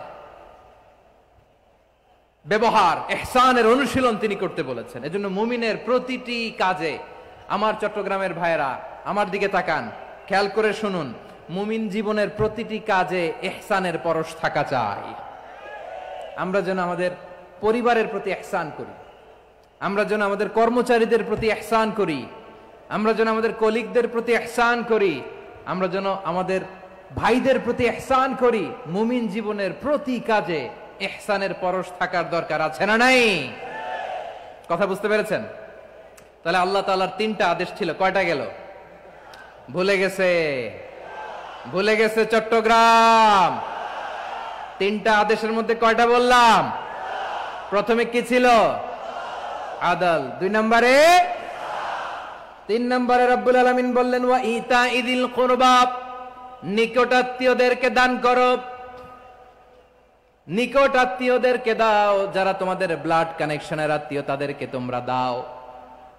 এখানে জেনারেলি বললেন দাও, কি দিব সেটা তিনি এখানে বলেন নাই, সেটা তিনি সূরাতুল ইসরার মধ্যে বলেছেন। আল্লাহ বলেন ওয়া আতিযাল কুরবা হাক্কাহ, নিকট আত্মীয়দেরকে তাদের অধিকার, তাদের প্রাপ্য তোমরা বুঝিয়ে দাও। দেখেন, একটা শান্তির সমাজ, একটা সমৃদ্ধ সমাজ, একটা মানবিক সমাজ গঠনের জন্য আল্লাহ তাআলা বেশি না, মাত্র 3টা অর্ডার, 3টা ভার্ডিক্ট তিনি জারি করেছেন। 1 নাম্বার সুশাসন, ন্যায় বিচার। 2 নাম্বার ইহসান। 3 নাম্বার নিকটাত্মীয়, যারা কাছের, তোমার ভেরি ক্লোজ রিলেশনশিপে আছে, তাদেরকে দাও। দাও, দিলে বাড়িয়ে দেয় কে? অনেকে দিতে চায় না, কৃপণতা করে। দিলে বাড়ায় দেয় কে? ও মিয়া, মদিনার মধ্যে সবচাইতে গরিব সাহাবী ছিল বেলাল রাদিয়াল্লাহু তাআলা আনহু। ওনার এন্টায়ার অ্যাসেট, সম্পদের পরিমাণ কতদূর জানেন? একটা লুঙ্গি। বেলাল রাদিয়াল্লাহু তাআলা আনহু, ওনার টোটাল ওয়েলথের এস্টিমেশন হচ্ছে মাত্র একটা লুঙ্গি। একটা লুঙ্গি, টোটাল ওয়েলথ এস্টিমেশন, টোটাল সম্পদের পরিমাণ বেলাল রাদিয়াল্লাহু তাআলা আনহুর কি ছিল? কথা বোঝে নাই বোধহয়, কি ছিল? ওই বেলাল রাদিয়াল্লাহু তাআলা আনহুকে বিষ্ণু ইসলাম বলেছেন আনফিক ইয়া বেলাল, ও বেলাল তুমিও দাও। ওয়ালা তাখশা মিন যিল আরশি ইখলালা, আরশের অধিপতির তো কোনো ঘাটতি নাই, তুমি দিলে ওই আল্লাহ তোমারে বাড়ায় দিবে। এজন্য আমার প্রিয় ভাইয়েরা, দিলে কমে না, দিলে বাড়ে। অনেকে ধরে রাখে, নতুন কিছু নিতে পারে না, হাত দিয়ে যেটা ধরে রেখেছেন এটা দিয়ে দেন, বড় একটা ধরার সুযোগ পাবেন। জোরে বলেন ঠিক কিনা? ধরেন 5 কেজি ওজনের একটা ধরে রাখছেন, এখন 10, এটা না ছাড়লে 10 কেজি ধরতে পারবেন আপনি? আচ্ছা, 10 কেজির জিনিস একটা আছে হাতে, ওইটা যদি ছেড়ে দেন তাহলেই না 15 কেজি ধরতে পারবেন। কথা বলেন ঠিক কিনা? তাহলে দিলে বাড়িয়ে দেয় কে? রব্বুল আলামিন বললেন 3 নাম্বার আদেশ হলো তোমাদের প্রতি সমাজটারে কেমন করে মানবিক সমাজ, সুন্দর সমাজ গড়বা। 3 নাম্বার আদেশ হলো ওয়া আতিদাল কুরবা হাক্কা, নিকটাত্মীয়দেরকে তাদের প্রাপ্য বুঝিয়ে দাও। এই নিকটাত্মীয়দেরকে তাদের অধিকার বুঝিয়ে দেওয়া, প্রাপ্য বুঝিয়ে দেওয়াতে আমাদের গাফলতি আছে না নাই? চট্টগ্রামে নাই? মাশাআল্লাহ আছে, আছে। অনেকে দেখবেন অনেক আল্লাহওয়ালা তাহাজ্জুদ গুজার, সেজদা দিতে দিতে কপালে কালো দাগ ফেলে দিছে, সে তার বোনের হকটা আদায় করে নাই। আছে না নাই? হ্যাঁ, এখানেও আছে। সর্বনাশ। অনেক বড় হাজী সাহেব, বিশাল লম্বা দাড়ি, ছেলেরে সব দিয়ে দিছে, মেয়েরে কিছু দেয় নাই, মেয়ের হক আদায় করে নাই। আছে না নাই? এই হাজী সাহেবেরা এই আল্লাহ আল্লাহরা কিয়ামতের ময়দানে আটকে যাবে। আপনি অন্যের অধিকার নষ্ট করেছেন, তাদের রাইটস কে ভায়োলেট করেছেন। এজন্য আল্লাহ তাআলা বলেন, কারো অধিকার যদি কেউ নষ্ট করে, ওই সমাজটা মানবিক সমাজ কঠিনকালেও হতে পারে না। এজন্য 3 নম্বর আল্লাহ বললেন, ওয়া ইতা ইদিল কুরবা, নিকটাত্মীয়দেরকে দাও। কি দিবা? তাদের অধিকার দিয়ে দাও। বোনের অধিকার বুঝিয়ে দাও, মেয়ের অধিকার বুঝিয়ে দাও, ফুফুর অধিকার বুঝিয়ে দাও। দেখবেন অনেক মায়েরা ছেলের পাতে মুরগির রান দেয়, মেয়ের পাতে দেয় মুরগির ঠ্যাং। এরকম আছে না নাই? ছেলেরা কি দেয়? মুরগির। মেয়ের পাতে কি দেয়? তো মেয়ের কি মুরগির রান খেতে মনে চায় না? মনে চায় না? এমনটা করা যাবে না। নিকটাত্মীয়দেরকে অধিকার দিয়ে দাও, নিকটাত্মীয়ের সাথে সুসম্পর্ক রাখো। আদেশটা কার? এজন্য প্রিয় ভাইয়েরা, জীবনে যদি বারাকা অর্জন করতে চান, নিকটাত্মীয়দের সাথে সুসম্পর্ক রাখতে হবে, তাদের জন্য উপহার পাঠাতে হবে। বিশ্বনবী বলেন, লা ইয়াদখুলুল জান্নাতা কাতে, যে ব্যক্তি আত্মীয়তার সম্পর্ককে ছিন্ন করে দেয়, সে কঠিনকালেও আল্লাহর জান্নাতে ঢুকবে না। আপনি কি এটারে সহজ হাদিস মনে করছেন? এটা সহজ কথা? আপনি ভাবছেন আপনার নামাজ আপনারে বাঁচাতে পারবে? আপনার রোজা বাঁচাতে পারবে? আপনার তাহাজ্জুদ আপনারে বাঁচাতে পারবে? অধিকার নষ্ট করলে কিছুই আপনারে বাঁচাতে পারবে না। এজন্য নিকট আত্মীয়দেরকে দিতে হবে বেশি বেশি। বিশ্বনবী বলেন, ইন্না সাদাকাতা আলাল মিসকিনি সাদাকা ওয়া আলা যির রাহিমি ইসনাতান সাদাকাতুন ওয়া সিলা। মিসকিনরে দান করলে শুধু দানের সওয়াব হয়, নিকট আত্মীয়কে দান করলে দুইটার সওয়াব হয়। সাদাকার সওয়াব হয়, আবার আত্মীয়তার বন্ধন অটুট রাখার সওয়াব হয়ে যায়। আবার বিশ্বনবী বললেন, মান সাররাহু আইয়ুবসাতা লাহু ফি রিজকিহি ওয়া ইউনসা লাহু ফি আসারিহি ফালইয়াসিল রাহিমা। যে ব্যক্তি তার রিজিকের প্রশস্ততা চায় আর হায়াতে বরকত চায়, সে যেন তার আত্মীয়ের সাথে সুসম্পর্ক রাখে। আমার প্রিয় চট্টলার ভাইয়েরা, আমাদের রিজিক বাড়ুক, এটা আমরা চাই কি চাই না? সবাই চান? হ্যাঁ, আমাদের রিজিকে প্রশস্ততা আসুক, চাই কি চাই না? আমাদের হায়াতে বরকত আসুক, আমরা চাই কি চাই না? এই দুইটা যদি চান, তাহলে নিকটাত্মীয়দের সাথে সুসম্পর্ক রাখবেন। পারবেন? তাহলে সমাজটারে মানবিক সমাজ বানায় দিবে কে? 3টা আদেশ চলে গেল। কয়টা? আওয়াজ করে বলেন। 1 নম্বরে কি ছিল? 2 নম্বরে, 3 নম্বরে নিকটাত্মীয়দেরকে দান। আপনাদেরকে আরো শোনার আগ্রহ আছে? আপনাদের মনোযোগ আছে না গেছে? কষ্ট হচ্ছে না? মাশাআল্লাহ, মাশাআল্লাহ। তাকবীর পড়ুন, লিল্লাহি তাকবীর।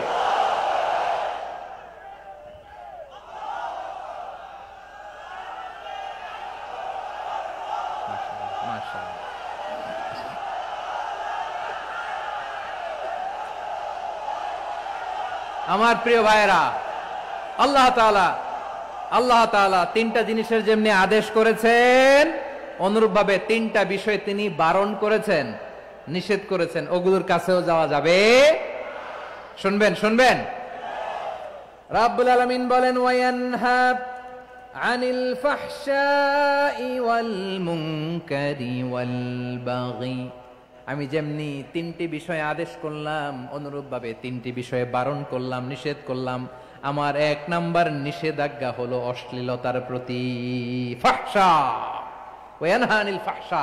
আল্লাহ তাআলা অশ্লীলতাকে নিষেধ করেছেন। কোন জিনিসকে? সবাই বলুন, কোন জিনিসকে? যত ধরনের, যত টাইপের, যত ক্যাটাগরির অশ্লীলতা হতে পারে, সব অশ্লীলতাকে হারাম করেছেন কে? ফাহশা মানে কি? কথায়, কাজে, আচরণে, কমেন্ট, ফেসবুকের কমেন্টসে যত ধরনের নোংরামো আছে, যত ধরনের অশ্লীলতা আছে, এটাকে আরবিতে বলে ফাহশা। এটাকে কি বলে? রাব্বুল আলামিন বলেন, কুল ইন্নামা হারামা রাব্বিয়াল ফাওয়াহিশা মা যাহারা মিনহা ওয়া মা বাতান। ও নবী, আপনি বলে দেন, আমার রব প্রকাশ্য, অপ্রকাশ্য, স্পষ্ট কিংবা অস্পষ্ট, দৃশ্যমান কিংবা অদৃশ্যমান সব অশ্লীলতাকে হারাম করেছেন। সব ধরনের অশ্লীলতা হারাম, সব ধরনের। আল্লাহ তাআলা আমাদেরকে অশ্লীলতা থেকে বাঁচান, অশ্লীলতা থেকে তিনি আমাদেরকে হেফাজত করুক। পড়েন আমিন। এবার বলেন, আমাদের সমাজে অশ্লীলতা আছে না নাই? চট্টগ্রামে নাই? আমি কই নাই, ওনারা বলে আছে। দেখছেন, আমি সামহাও বাঁচায় দেওয়ার ট্রাই করতেছি, আমি সামহাও বাঁচায় দেওয়ার ট্রাই করতেছি, ওনারা বলে আছে। অশ্লীলতা নানা ভাবে, নানা নামে, নানা মোড়কে আমাদের সমাজে আছে না নাই? সংস্কৃতির নামে, ফ্যাশনের নামে, বিনোদনের নামে, উপন্যাসের নামে, কনসার্টের নামে অশ্লীলতা আছে না নাই? আপনি দেখেছেন কনসার্টগুলোর অবস্থা? এই যে আতিফ আসলাম যে আসছে আমাদের দেশে, তারপর কে কে আসছে, আমাদের তরুণ তরুণীরা, আমাদের যুবক যুবতীরা, আমাদের জেনজিরা, কি অবস্থা ওইখানে? হ্যাঁ, কি অবস্থা? কে বাঁচাবে ওদের? কে রক্ষা করবে ওদের ইমানের, ওদের চরিত্রের হেফাজতের গ্যারান্টি কে দিবে? কনসার্টের নামে অশ্লীলতা আছে না নাই? ছেলে মেয়ে একে অপরকে জড়ায় ধরতেছে, একে অপরকে চুমো খাচ্ছে প্রকাশ্যে, দিবালোকে, গণমানুষের সামনে। আল্লাহ তাআলা এই অশ্লীলতা থেকে আমাদেরকে বেঁচে থাকতে বলেছেন, বেঁচে থাকতে বলেছেন। রূপালী জগতের নামে অশ্লীলতা আছে না নাই? এই টার্মটা আপনারা জানেন না? রূপালী জগৎ কি জগৎ? আসলে কি রূপালী জগৎ না অন্ধকার জগৎ? আমার বোনেরা, আপনাদেরকে যে কি বলে তারা বুঝায়, রূপালী জগৎ শুনেই আপনি ভরকে যাবেন না। রূপালী জগতে যে নারী যত বেশি উলঙ্গ, সে নাকি তত বেশি সাহসী। জানেন, বলে এটা একটা সাহসী নারী, খুব সাহসী পদক্ষেপ তার। যত বেশি শরীর থেকে কাপড় নামাতে পারবে, যত বেশি বস্ত্রহীন হয়ে নিজেকে প্রেজেন্ট করতে পারবে, সে নাকি তত বেশি সাহসী। আমার চট্টলার ভাইয়েরা, শয়তানের প্রথমে এজেন্ডা ছিল বনি আদমকে বস্ত্রহীন করা। সে আদম এবং হাওয়া আলাইহিস সালামকে নিষিদ্ধ গাছের ফল খাইয়ে তাদেরকে বস্ত্রহীন করেছে। এই জামিনেও সে আমাদেরকে বস্ত্রহীন করতে চাইবে। এই রূপালী জগতের নামে তারা এটা করে। আমার প্রিয় বোনেরা, আপনি জানেন না আপনার দাম কত। ওরা আপনাদেরকে বিজ্ঞাপনের সস্তা পণ্য বানাতে চায়। ওরা আপনাদেরকে ওদের ভোগের লিপসার টুলস বানাতে চায়। ওরা আপনাদেরকে দিয়ে ওদের খায়েশ পূরণ করতে চায়। এটা আপনাদের জন্য মোটেও ডিগনিটি নয়, এটা আপনাদের জন্য সম্মান নয়। আপনার সম্মান শালীনতায়, আপনার সম্মান হেজাবে, আপনার সম্মান ভদ্রতায়, আপনার সম্মান আপনার ডিসেন্ট পোশাকে। পোশাক বলে দেয় এই নারীটা ভদ্র না অভদ্র। পোশাক বলে দেয় এই মেয়েটা কোন ঘরের মেয়ে। আওয়াজ করে বলেন ঠিক কিনা? আপনি জানেন না, আপনারা সস্তা পণ্য বানায়, ভোগের পণ্য, বিলবোর্ডে আপনাকে উলঙ্গ করে উপস্থাপন করে। এই অশ্লীলতার সাথে ইসলামের কোন সম্পর্ক। এজন্য আল্লাহ বলেন, আমি অশ্লীলতাকে হারাম করেছি। অশ্লীলতাকে হারাম করার প্রথম কারণ হলো এর মাধ্যমে মানবতাকে অপমানিত করা হয়। কারণ মানুষের সম্মান মানুষের পোশাকে। মানুষ যখন পোশাকহীন হয়ে যায়, বস্ত্রহীন হয়ে যায়, তার সম্মান কমে যায়। ঠিক কিনা? অশ্লীলতাকে হারাম করার প্রথম কারণ হচ্ছে মানুষ মানুষকে অপমান করে। একটা নারী, সে তো সম্মানিত। নারী যে কত সম্মানিত, নারীরা এটা বুঝেই নাই। বিশ্বনবী বলেন, আর দুনিয়া কুল্লুহা মাতা ওয়া খায়রু মাতা'আদ দুনিয়া আল মারআতুস সালিহা। আমার বোনেরা, 5টা প্যান্ডেলে আপনারা এলইডিতে আমার আলোচনা শুনছেন, আমি জানি। আপনাদের এই গর্ভ যে কত দামি আপনি জানেন না। আপনার পেট থেকেই আসবে আগামী দিনের সালাহুদ্দিন আল আইয়ুবী। আপনার পেট থেকেই আসবে অনাগত দিনের ইমাম মাহদী আল মুনতাযর। আপনার পেট থেকেই আসবে অনাগত দিনের ফয়সাল, ওয়াসিম, মুগ্ধ, আবু সাইদের মতো বীর যোদ্ধা।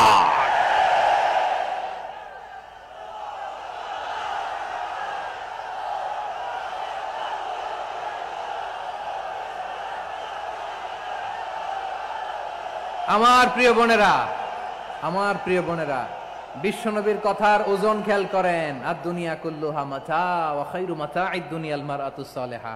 দুনিয়ার সবকিছুই অ্যাসেট, এর মধ্যে সবচেয়ে দামি অ্যাসেট নেককার নারী। আপনার গর্ভ যে কত দামি আপনি জানেন না। নিজের সময়টাকে কাজে লাগান, কোরআন পড়েন, সুন্নাহ পড়েন। আপনার অনেক দায়িত্ব ঘরে। You are the MD of your family. একটা family it's a very big institution. পরিবার একটা অনেক বড় প্রতিষ্ঠান। And you are the MD of your institution. আপনি এই পরিবারের MD, managing director of your family.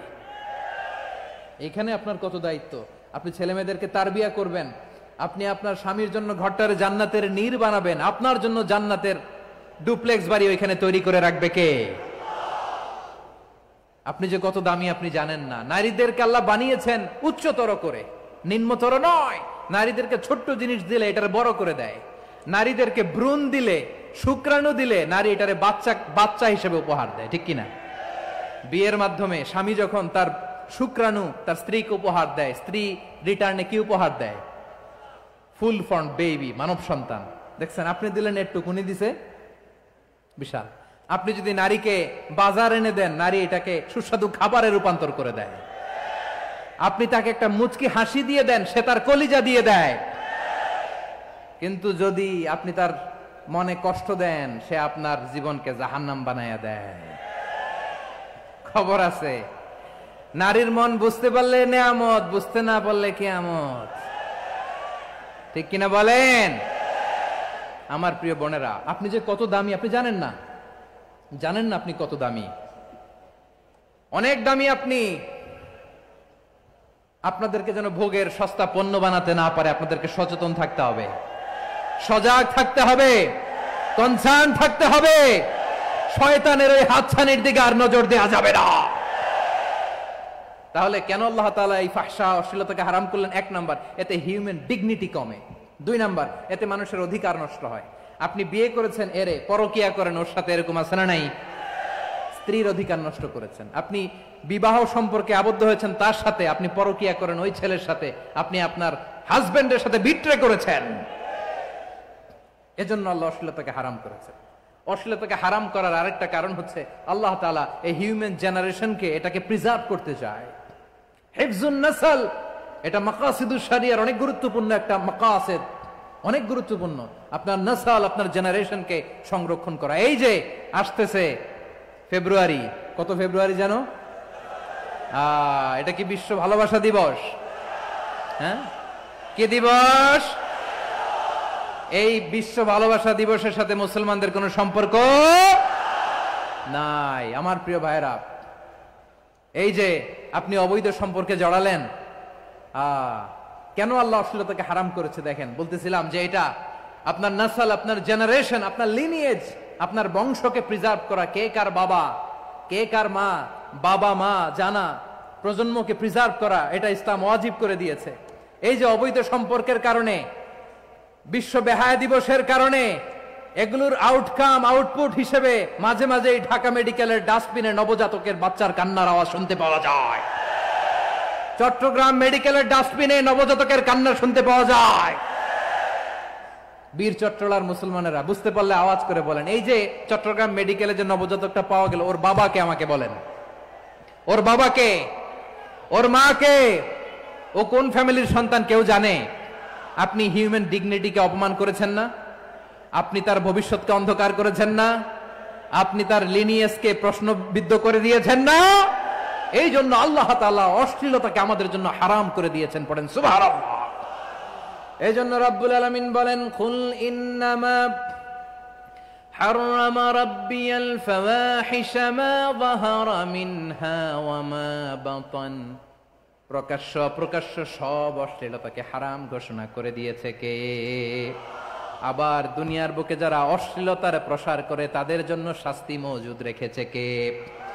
রব্বুল আলামিন বলেন, ইন্নাল্লাযীনা ইউহিব্বুনা আন তাশিআল ফাহিশাতু ফিল্লাযীনা আমানু লাহুম আযাবুন আলীমুন ফিদ দুনিয়া ওয়াল আখিরাতি ওয়াল্লাহু ইয়ালামু ওয়া আনতুম লা তা'লামুন। নিশ্চয়ই যারা বিশ্বাসীদের মাঝে অশ্লীলতার প্রচার প্রসার করতে চায় তাদের জন্য আমি মর্মন্তুদ শাস্তি প্রস্তুত করে রেখেছি, দুনিয়াতেও রেখেছি, আখিরাতেও রেখেছি। ঘোষণাটা কার?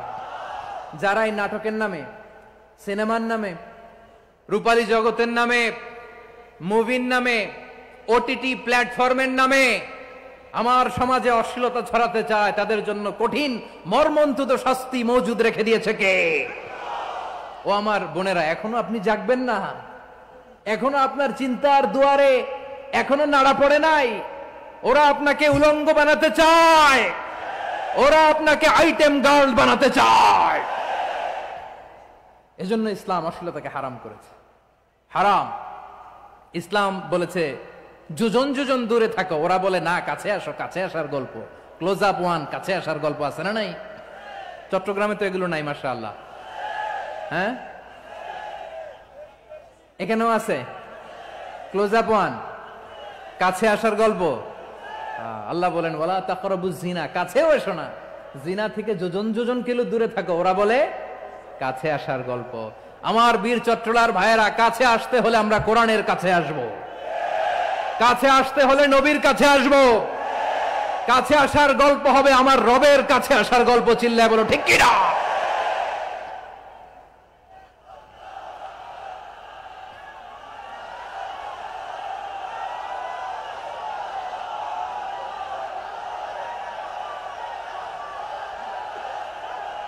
বসুন বসুন আমার ভাইয়েরা। তাহলে অশ্লীলতার সাথে আমাদের কোনো সম্পর্ক? সবাই বলতে পারেননি, আওয়াজ করে বলুন, অশ্লীলতার সাথে আমাদের কোনো সম্পর্ক? আমরা এই সমস্ত ক্লোজ আপ ওয়ান, কাছে আসার গল্পের প্রোগ্রামে যাব? আমরা কোন ধরনের অশ্লীল কন্টেন্ট সোশ্যাল মিডিয়ায়, টিভিতে দেখব? কি যুগ যে আমরা কাটাচ্ছি আপনি কল্পনা করতে পারবেন না। পর্ন ইন্ডাস্ট্রি, নারী পুরুষের বস্ত্রহীন যুগল দৃশ্য, এটাকে দিয়ে ওরা কোটি ডলারের ইন্ডাস্ট্রি বানিয়েছে। পুরো মানব ইতিহাসে এরকম জঘন্য সময় মানব ইতিহাস পার করে নাই। পর্ন এটা ইন্ডাস্ট্রি হয়ে গেছে। আমাদের এই যুবকগুলো, জেনজিগুলো, ওদের চরিত্র বাঁচাবে কি করে? কেমন করে হেফাজত করবে ওদের এই মূল্যবান চরিত্র? আমার প্রিয় ভাইরা, এই অশ্লীলতার দ্য লেটেস্ট ভার্সন হচ্ছে LGBTQ, শরীফ থেকে শরীফা। শুনছেন আপনারা? দেখতে পুরুষ, আসলেই পুরুষ, সুস্থ একজন পুরুষ, 4 সন্তানের বাবা, বলে আমি মনে মনে নারী। দেখতে নারী, সুস্থ নারী, আসলেই সে দিব্যি একজন নারী, বলে আমি মনে মনে পুরুষ। সবচেয়ে ভয়ঙ্কর অশ্লীলতার সবচাইতে লেটেস্ট ভার্সন হচ্ছে এই ট্রান্সজেন্ডারিজম। সুস্থ পুরুষ তার বায়োলজিক্যাল গ্রোথকে হরমোন দিয়ে স্টপ করে দিয়ে সে সার্জারি করে নারী হতে চায়, সুস্থ নারী পুরুষ হতে চায়। পুরুষ পুরুষের প্রতি সেক্সুয়ালি আকর্ষণ বোধ করে, এটা লূত আলাইহিস সালামের কওমের মধ্যে ছিল। এটাকেও আল্লাহ কোরআনে ফাহিশা বলেছেন। ওয়ালুতান ইয ক্বালা লিকওমিহি আতাতুনাল ফাহিশাতা মা সাবাকাকুম বিহা মিন আহাদিম মিনাল আলামিন। লূত আলাইহিস সালাম বললেন, তোমরা কি এমন এক অশ্লীল কার্যক্রমে ডুব দিলে নাকি যেটা গোটা বিশ্বের কেউ কখনো করে নাই, তোমরাই প্রথম করেছো। পড়েন নাউযুবিল্লাহ। এই পশ্চিমের এই রোগ আমার দেশে যেন আসতে না পারে, আমাদের সজাগ থাকতে হবে। প্রিয় ভাইরা, চিল্লায় বলেন ঠিক কিনা? পশ্চিমের অবস্থা ভয়ঙ্কর। পাশ্চাত্যে, আমি যুক্তরাষ্ট্রে ছিলাম অনেকদিন, কয়েক মাস, বিভিন্ন স্টেটে ঘুরেছি। গার্ডিয়ানরা উদ্বিগ্ন, ছেলে মেয়েদেরকে, ছোট্ট ছেলে মেয়ে, ওদেরকে জিজ্ঞেস করে, তুমি how do you feel right now inside yourself? তুমি ভিতরে ভিতরে কেমন ফিল করো? তোমার কি ছেলে ছেলে লাগে না মেয়ে মেয়ে লাগে? আচ্ছা বলেন, এই ছোট্ট বাচ্চাটাও কি এগুলো জেন্ডার অ্যাসাইনমেন্ট বলতে এগুলো কিছু বুঝে? এইভাবে মিসগাইড করা হচ্ছে। কৌতূহল বশত ছোট্ট ছেলে যদি বলে আমার তো মেয়ে মেয়ে লাগে, তখন বলে যে না তুমি মেয়ে, ছেলে না। মা বাবা বাধা দিলে ওকে আলাদা গভর্নমেন্ট হাউসে নিয়ে যায়। ভয়ঙ্করতম অবস্থা। আমরা একটা সময় শুনতাম যে হুজুর আমার ছেলেটা খুব ভালো, হাফেজে কোরআন, আল্লাহওয়ালা। হুজুর আমার ছেলে দাড়ি রাখছে, আল্লাহওয়ালা। হুজুর আমার ছেলে 5 ওয়াক্ত সালাত জামাতের সাথে পড়ে, তার মানে আল্লাহওয়ালা। পশ্চিমে যে আমি কি শুনছি জানেন? ওরা বলে হুজুর আমার ছেলেটা ইউনিভার্সিটির একটা মেয়ের সাথে প্রেম করে, ও খুব আল্লাহওয়ালা, হুজুর দোয়া করবেন। এর কারণ ওদের কাছে আল্লাহওয়ালার ক্রাইটেরিয়া হচ্ছে হুজুর আমার ছেলেটা আরেক ছেলের পছন্দ করে নাই, আমার মেয়েটা আরেক মেয়েকে ভালোবাসে নাই, এজন্য আমার ছেলেটা আল্লাহওয়ালা হুজুর, ওর জন্য একটু দোয়া করে দিয়েন। কি চ্যালেঞ্জ ওরা ফেস করতেছে। ওনার ছেলে যে আরেক ছেলেরে বিয়ে করবে না, এটাতেই উনি খুশি যে আলহামদুলিল্লাহ আমার ছেলেটা একটা মেয়েরে ভালোবাসে, আমার মেয়েটা একটা ছেলেরে ভালোবাসে, মানে এটা খুব আল্লাহওয়ালা। নাউজুবিল্লাহ পড়তে পারলেন না? এজন্য অশ্লীলতার সাথে আমাদের কোনো সম্পর্ক। রাব্বুল আলামিন বলেন ওয়ায়ানহা আনিল ফাহশাই ওয়াল মুনকারি ওয়াল বাগি, তিনটা জিনিসকে আমি নিষিদ্ধ করলাম। এক নাম্বার হলো ফাহশা, অশ্লীলতা। দুই নম্বরে হলো মুনকার, সমস্ত মন্দ কাজ। আপনাদের মনোযোগ আছে না? শেষ করে দিব? আর 2-1 মিনিট শুনবেন? আচ্ছা বলি তাহলে, আর 2-1 মিনিট। তাহলে নিষেধাজ্ঞা জারি করেছেন তিনটা জিনিসের উপর। এক নাম্বার কি? ফাহশা, অশ্লীলতা। 2 নাম্বার মুনকার। মুনকার মানে হচ্ছে যত মন্দ কাজ, খারাপ কাজ, বাজে কাজ, এটার বলে মুনকার। এটার কি বলে? আপনারা পড়ছেন না, তা'মুরুনা বিল মা'রুফি ওয়া তানহাউনা আনিল মুনকার। ভালো কাজের আদেশ, সৎ কাজের আদেশ, অসৎ কাজের নিষেধ। মুনকার, মুনকার হচ্ছে মানুষের স্বাভাবিক বিবেকবোধ যেটাকে খারাপ বলে, ওইটাই মুনকার। পৃথিবীর সব আসমানি গ্রন্থ যেটাকে খারাপ বলেছে, মানুষের স্বাভাবিক বিবেকবোধ যেটাকে খারাপ বলেছে, এগুলো সব মুনকার। যেমন ইফটিজিং, এটা কি ভালো না খারাপ? মজুদদারি, খাদ্যে ভেজাল দেওয়া, ওজনে কম দেওয়া, মাছে ফরমালিন মিশানো, চাঁদাবাজি, টেন্ডারবাজি, দখলবাজি, এগুলো আমাদের স্বাভাবিক বিবেকেই বলে এগুলো খারাপ, এগুলো হচ্ছে মুনকার। আল্লাহ তাআলা এই মুনকার থেকে আমাদেরকে বেঁচে থাকতে বলেন, আর শয়তান এই মুনকারের প্রতি আমাদেরকে উদ্বুদ্ধ করে। আল্লাহ তাআলা বললেন, ইয়া আইয়ুহাল্লাযীনা আমানু লা তাত্তাবিউ খুতুওয়াতিশ শাইতান ফাইন ওয়া মান ইয়াত্তাবি' খুতুওয়াতিশ শাইতানি ফাইন্নাহু ইয়া'মুরু বিল ফাহশাই ওয়াল মুনকার। আল্লাহ বললেন, আমার গোলামেরা শোনো শোনো, ও আমার বিশ্বাসী বান্দারা খবরদার, তোমরা কশিনকালেও শয়তানের পদাঙ্ক অনুসরণ করবে না, কারণ শয়তান তোমাদেরকে অশ্লীলতা এবং মন্দ কাজের দিকে উদ্বুদ্ধ করে। আমাদের কাজ হচ্ছে শয়তান আমাদেরকে যেদিকে নিতে চায় আমরা তার উল্টা দিকে যাব, ঠিক কিনা বলে? শয়তান এই মন্দ কাজকে আমাদের কাছে বিউটিফাই করে, চাকচিক্যময় করে আমাদের সামনে উপস্থাপন করে। এজন্য আল্লাহ বলেন মুনকারকে থামাতে হবে, মুনকার প্রতিরোধ করতে হবে। মুনকার প্রতিরোধের দায়িত্ব শুধু আমাদের নাকি? শুধু আপনার খতিব সাহেবের, ইমাম সাহেবের, নাকি মুসলিম উম্মার সবার? আওয়াজ করে বলুন, মুনকার, অসৎ কাজ প্রতিরোধের দায়িত্ব কার? রাব্বুল আলামিন বলেন, কুনতুম খায়রা উম্মাতিন উখরিজাত লিন-নাসি তা'মুরুনা বিল মা'রুফি ওয়া তানহাউনা আনিল মুনকার। তোমাদেরকে শ্রেষ্ঠ জাতি করে জমিনের মধ্যে আবির্ভূত করা হয়েছে, যাতে করে তোমরা জমিনের ভেতরে সৎ কাজের আদেশ করতে পারো আর অসৎ কাজের নিষেধ করতে পারো। উম্মাহ, কুনতুম খায়রা, তাহলে গোটা উম্মার দায়িত্ব, এটা বুঝতে পারছেন তো? আচ্ছা, আরো নিচে আসেন।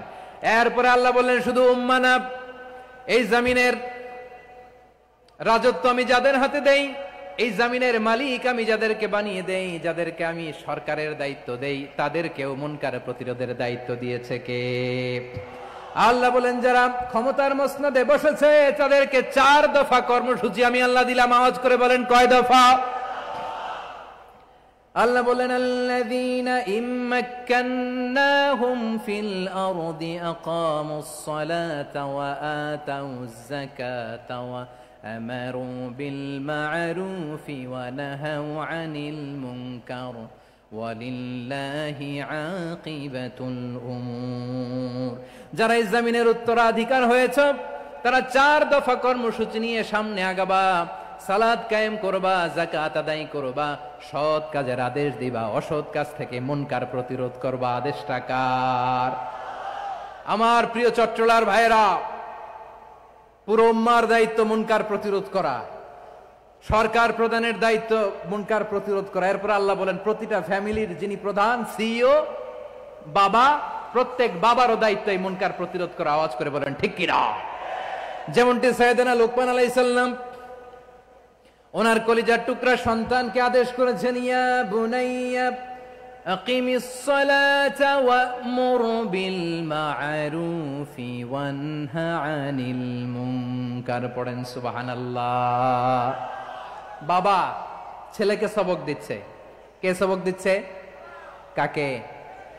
লোকমান আলাইহিস সালাম ছেলেকে বলতেছে, ওরে আমার কলিজার টুকরা সন্তান, ওরে আমার বাছা, নামাজ কায়েম করবা, সৎ কাজের আদেশ দিবা, আর মুনকার প্রতিরোধ করবা, অসৎ কাজ, সমাজ থেকে খারাপ কাজকে ঝেঁটে বিদায় করে দিবা।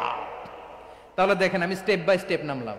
পুরা উম্মার দায়িত্ব, জমিনের উত্তরাধিকারী আল্লাহ যাদেরকে বানিয়েছেন সরকার, তাদের দায়িত্ব, প্রতিটি ফ্যামিলির প্রধানের দায়িত্ব। এরপরে বিশ্বনবী বলেন সচেতন প্রতিটি মুসলিমের দায়িত্ব সমাজ থেকে মুনকারকে উৎখাত করা। বিশ্বনবী বলেছেন, মান রাআ মিনকুম মুনকারান ফালিয়ুগাইয়িরহু বিয়াদিহি ফাইন লাম ইয়াস্তাতি ফাবিলিসানিহি ওয়া ইন লাম ইয়াস্তাতি ফাবিকলবিহি ওয়া যালিকা আযআফুল ঈমান। সমাজে যে মুনকার দেখবে, খারাপ কাজ দেখবে, সে যেন হাত দিয়ে সেটাকে থামায়। কি দিয়ে? আপনাদের তো হাত নাই না? হাত আছে, হাত আছে।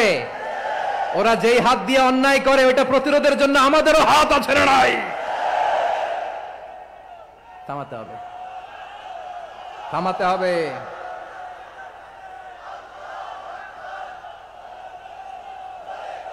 বসুন আমার প্রিয় ভাইয়েরা, ওরা ওদের যেই হাত দিয়ে টেন্ডারবাজি করে, চাঁদাবাজি করে, ইফটিজিং করে, দখলবাজি করে, যেই হাত দিয়ে, ওই মুনকার থামায় দেওয়ার জন্য আল্লাহর দেয়া আমাদেরও দুটি হাত আছে না নাই? আমাদেরও হাত আছে। থামাইতে হবে, থামাইতে হবে, হিম্মত করতে হবে। আমার প্রিয় ভাইরা, না থামালে আমরাই ডুববো শেষমেশ। আমাদের বাঁচার জন্য হলেও থামাইতে হবে। রব্বুল আলামিন বলেন, ওয়াত্তাকু ফিতনাতাল লা তুসিবান্নাল্লাযীনা যালামু মিনকুম খাসসা। ও আমার গোলামেরা, ওই আযাবকে ভয় করো যে আযাব যখন আমি জমিনের বুকে পাঠাই শুধু জালেমদেরকেই মারি না, আলেমদেরকেও মারি। আযাব যখন আসে তখন শুধু জালিমই মরে না, আলেমও মরে। জানেন, মুসা আলাইহিস সালামের পায়ে একবার একটা লাল পোকা কামড় দিয়েছে, লাল পিঁপড়া। লাল পিঁপড়া কামড় দিলে খুব আরাম লাগে না? কি লাগে? হ্যাঁ, জলে না? লাল একটা পিঁপড়া কামড় দিছে, তো উনি রেগে মেগে পাশি দেখে লাল পিঁপড়ার বাসা, পা দিয়ে ডলে মুছে সবগুলো পিঁপড়া মেরে ফেলছে। এই ঘটনাটা আল্লাহ ঘটিয়েছেন এজন্য মুসা আলাইহিস সালাম ছিলেন কালিমুল্লাহ, সরাসরি আল্লাহর সাথে কথা বলতেন।